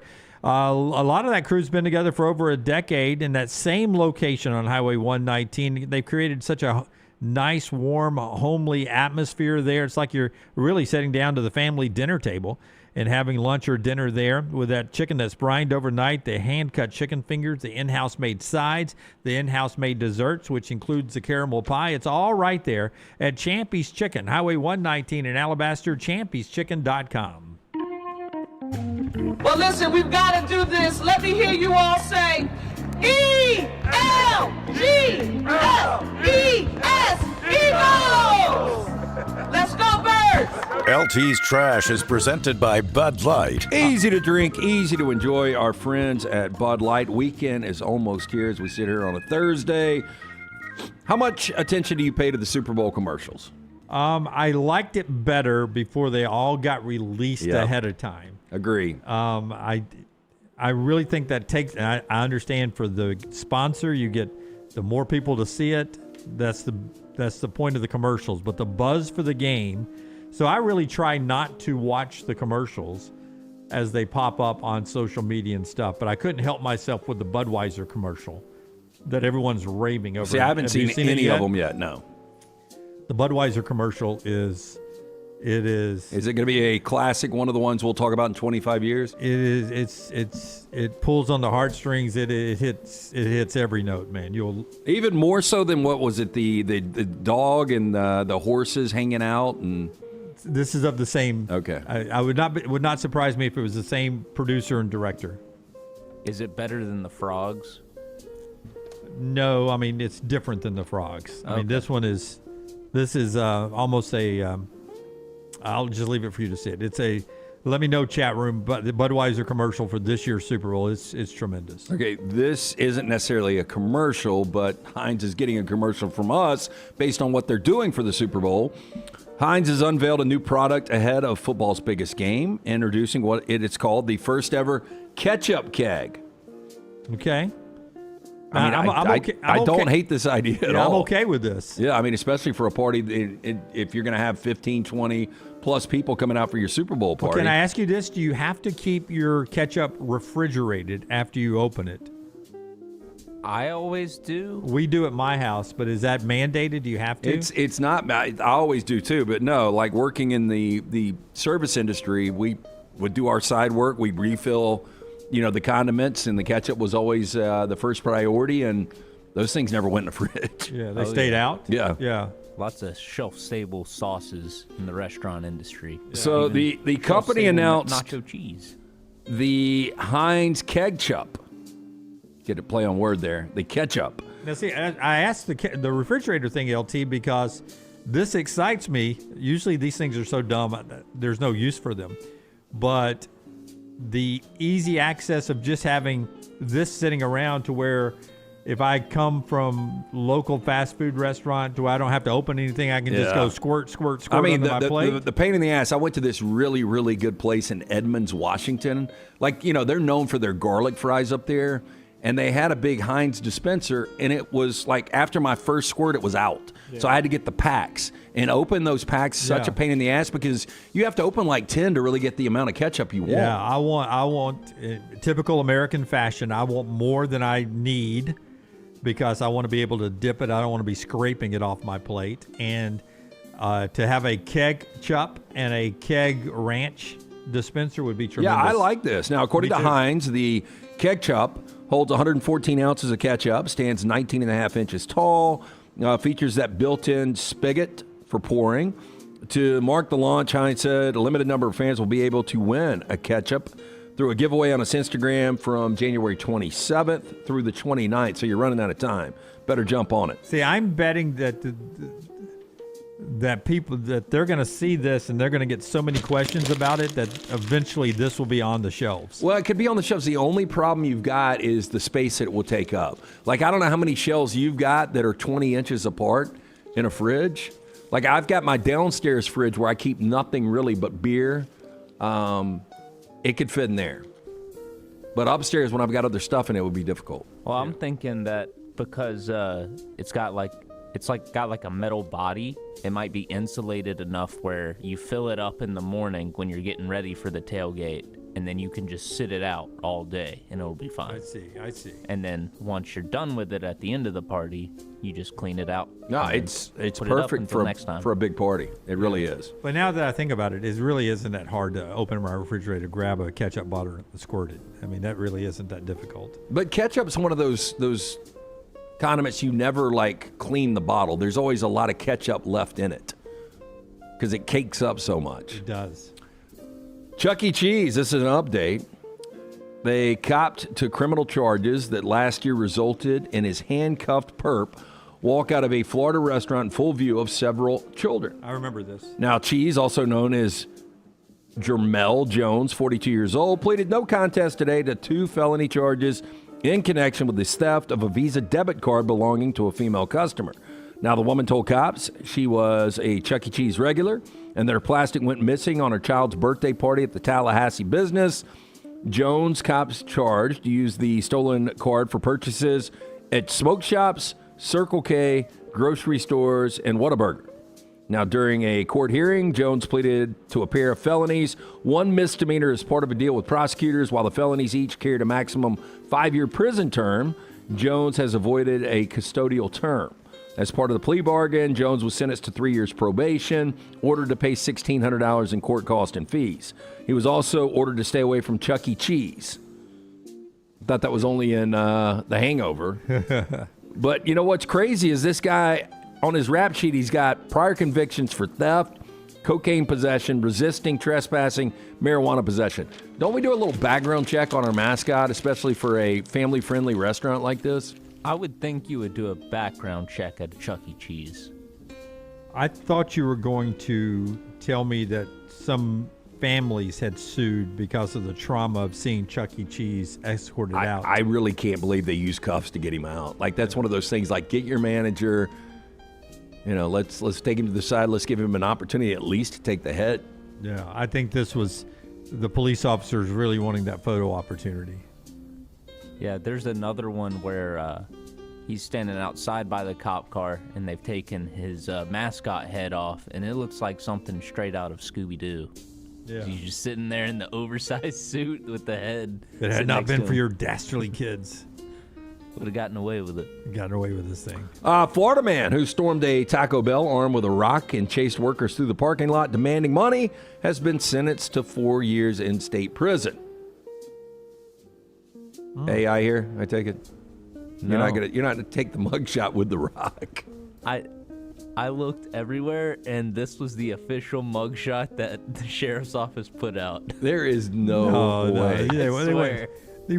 That's incriminating. You're making him hold the there's no way. Weapon. This is Q Warren Anderson, 40 years old, formerly sentenced on Thursday in connection with an armed robbery at a Taco Bell in Ocala last year. Now, the incident occurred shortly after midnight on July 8th at the restaurant, according to court records. Probable cause arrest affidavit. Investigators say Anderson entered the restaurant through the drive-through window with his shirt wrapped around his head, holding a large rock as a weapon. I mean, at this point, he's still armed inside the police building. I mean, you can't have him armed and he could hurt the police officers. Okay, you've worked in fast food for a day, right? Or a week? Yeah, 2 weeks. I've never worked in fast food. Tyler, you ever worked in fast food? Yep. I was front counter at Chick-fil-A, and then I did a bunch of stuff at Taco Bell and became a manager. Okay. Wow. You became a manager? Uh-huh. At what age? 18, 19? I guess I would have been 19 or 20. Wow. Boy, the many lives of Jeeves back there. But my point was going to be, I don't know how often you've got the nacho fries, but if this guy crawls through the window with a rock, don't you just take that grease and just douse him with it?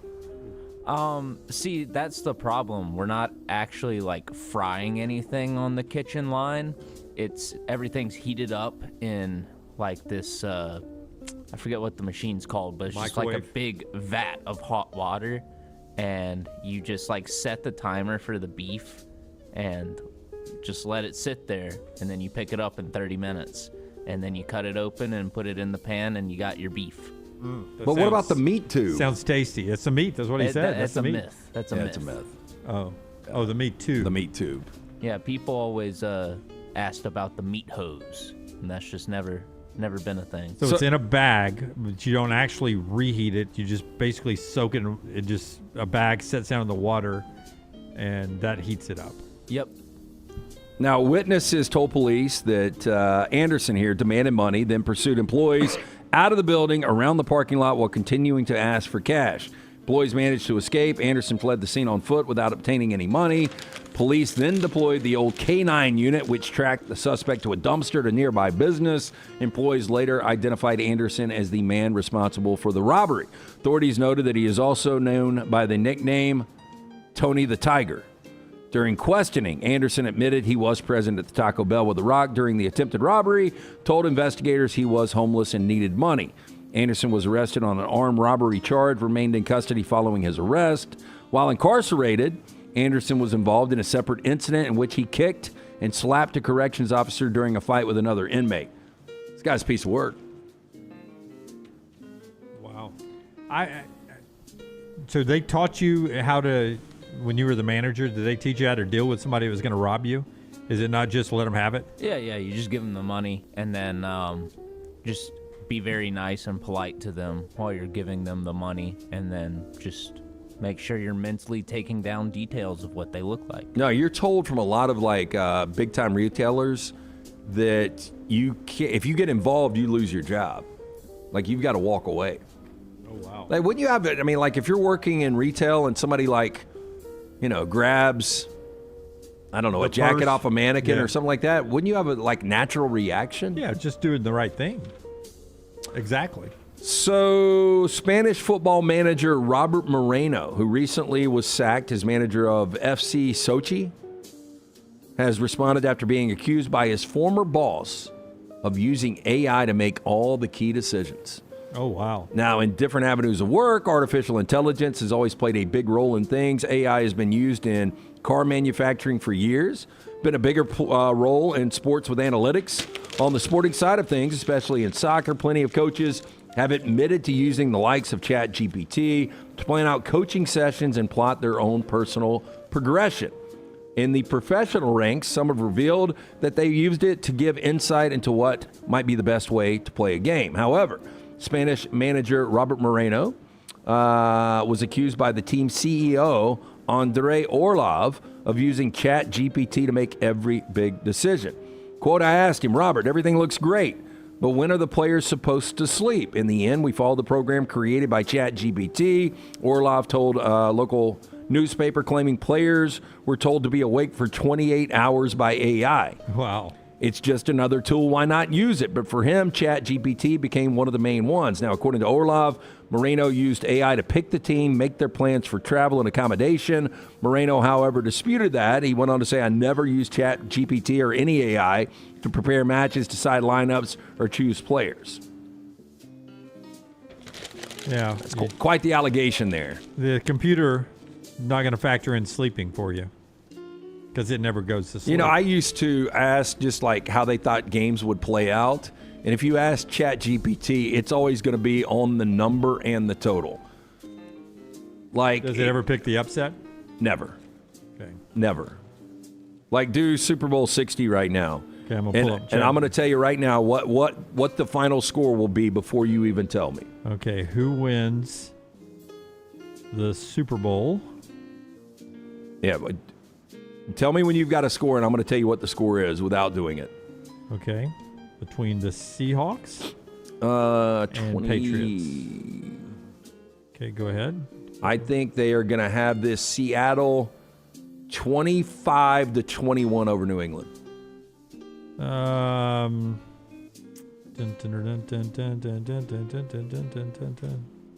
You're very, very close. It's 24-20. I mean, it's right there on the number, both sides. Right now, this number sits at 4.5 and 45.5, right there. It's also a rematch of when the Patriots won 28-24. That's trash. That's trash. Okay, that's trash today. Brought to you there by our friends at Bud Light. Easy to drink, easy to enjoy. Our final thought today is of Auburn basketball. Cut number 4, Tyler, if you will. Keyshawn Hall, who has become a go-to guy. 25 points in the final 20 minutes last night as Auburn rallies to beat Texas 88-82 to win again. Before they go to Tennessee, Keyshawn Hall was asked what was his mindset after only having 3 points in the first half. You only had 3 points in the first half. What's your mindset at halftime as an offensive player? You obviously attack on that first drive. You get the bucket to go, and then it was kind of bombs away from there. Just your mentality. My mentality is not like my teammates give me confidence, coach give me confidence, but not to be cocky. I feel like I'm the best player in college, so that's my mentality. So I just come out, keep working, keep going at it. You know what I'm saying, and try to just stay consistent in what I do. Like I said, you know what I'm saying. They was taking me away, so if they take me away, try to get the ball to everybody else, try to move it as much as I can. But like I said, once they go 1-on-1, it's a different game. So. Yeah, best player in college basketball is his mindset there.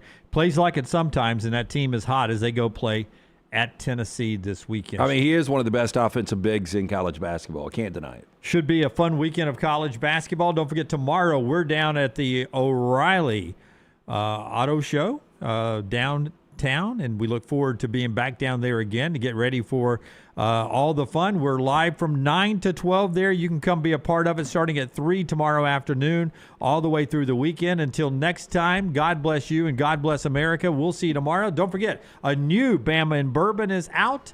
Yesterday, Aaron and Lance talked a little Bama football and a lot more on our platform, including Mick Gillespie. Go check it all out at Next Round Live, at Next Round Live. Until next time, God bless you. God bless America.